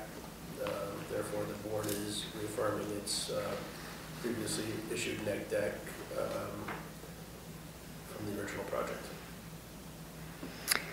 Any questions? You said it's all in one. Did you mean a declaration of lead agency and adopting the neg deck? Because I'm seeing a whereas clause that says the planning board has declared itself lead agency. That's what I thought. Yeah. So I think all we just need is a simple motion. I move to declare ourselves lead agency, previously circulated for lead agency, received no objections. And Okay, would someone like to make the motion that Jenny just made, just described? I'll make a motion that we declare ourselves lead agency. Okay. Do we have a second? Charlene. All right, any further discussion? All in favor? Aye. So now we have Just the neg deck. Neg deck. the neg deck. The resolution. It's getting late. So now we have this resolution. So do we need to, I'm going back to that thing that we just moved. Do we need to document that other than in the minutes? Okay. So now we have this resolution that I think we've just been through. Look for a motion to approve it. I so move. Charlene, Anybody second? Paul? Any further discussion? All in favor? Aye.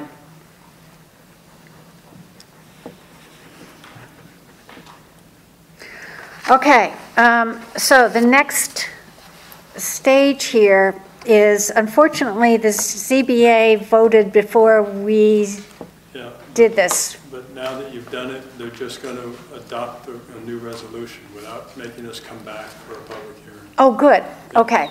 So they're just... So we're good they're- there. So you're good there. And we merged the lots as of today. A letter was submitted by Tom Aioli authorizing the assessor to merge the lots. That was a condition of your... Right. And we'd like to request a waiver of the public hearing on this. Ooh. I sort of would like to, but I am a little bit concerned with this one. Can I remind you that all of our neighbors came out to the zoning board, and maybe this board, but certainly the zoning board spoke very favorably of the downsizing, if you will, of this project. Yeah, I thought we've had the public hearing a number of times. We haven't had it on the smaller plan. We had it on the, we had it when it was the other plan. And, you know, there was the, Didn't we have, I thought we had people here supporting it, talking about the new plans. It wasn't a hearing. It wasn't a hearing. It may not have been a formal hearing. But multiple hearings on the larger plan, which is now being reduced by the amendment. Yeah, so, I don't know. The What do you guys project, think? You know, the project is underway. We got to keep it moving. You know. Yeah, I mean, and it is smaller, but, and so I just, And the zoning board cited the neighbors' essential consent to the plan, you know, unanimously, including our neighbor to the north. the neighbor to the north was there? Was there, and she applauded the changes. And the zoning board relied heavily on the neighbor's endorsement of our plan and Michael Gabriel's Yeah, I mean, neighbor relations. Right, we have a great relationship with them. Actually, the changes we made was what they wanted originally. Right. And actually, the chairperson from the zoning board was want to document that we got called a breath of fresh air finally. And so they were very positive. The lifts on the north end are yeah, being the stackers are eliminated. gone, I know. Yes. The big garage at the south end is being eliminated. I And the just- neighbors are I very don't pleased. see what would come out of a public hearing that would be of concern. Well, I don't know what we would change. I'm more worried about, you know, we heard about transparency and doing stuff, but I don't think, what I think we would be doing would be holding a public hearing, but I'm not sure we would actually change anything, that anybody could bring anything that we hadn't heard many times before, and all the things are just getting better. So I'm always concerned about a procedural thing. Yeah. But, you know, that's why we have counsel, right? Right. So is there a procedural problem here? I mean, you have the discretion, so. Oh, we do? That's, you know, Right. that's why the code provides you with that discretion to use it when it makes sense. And, you know, withhold that discretion when it doesn't. I think, you know, there's arguments on both sides. I hear the chairwoman's argument about transparency, you know, that's certainly an argument, but this is an application that's already been through the process, you know, for the original several assessment times. application, then zoning board, you know, just recently. So Right. I don't think there's that transparency concern necessarily here. So can we rely on the public comments at the ZBA, even though it was? Your record? Yeah. No. That's a separate record. I mean, you do have the applicants, you know, informing you of what happened at the ZBA. But if you were to rely on that for the purposes of your resolution, that's sort of outside of our area. That's where I just don't know. Well, if we can't get I don't, Three votes, could we schedule a public hearing and have a resolution ready? So we can still wrap it up in August? How does everybody feel? I'm okay with waiving the public hearing. Stupid. I don't, so, what does everybody else do? yeah, I didn't hear what you said. First, so I don't It's know. about not the getting issues tripped that up on can- something I stupid. feel. Yeah. You know, I've seen things turn around. Just because you didn't follow up, you missed a step. Yeah, And in this, I'd a lot rather be foolproof. We have to do next month anyway, we don't have a, right, you're coming back? yeah, we next have to month come back anyhow. Call a public hearing. And have a resolution. Have a resolved resolution. If people feel a resolution is ready. And, because I really don't think it's going to change, I don't think I'm not expecting to hear something that's going to be a surprise. Hope not, because we're already building it. Right. So I think we should be, but I think it's, and it shouldn't be that, I'm optimistic, I'll just say I'm optimistic as we go forward, but I think that it's just making sure that we're open. Yeah. Okay. Can we have the resolution Yeah. at that point too? And we've asked for the resolution. Okay. So we're going to have a busy August. I'm going on vacation. Yeah, I'm not here. I'm only joking. We need I'm 3. joking. Not everybody leave. Okay. That's great, we appreciate it.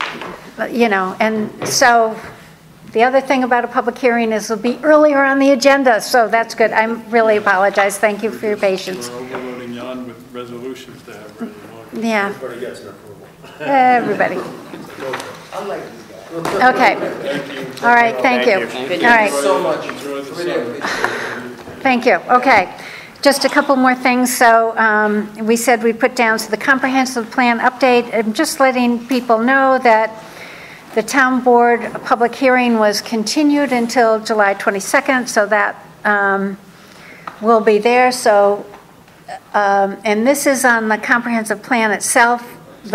Looking at the zoning code changes are subsequent to that.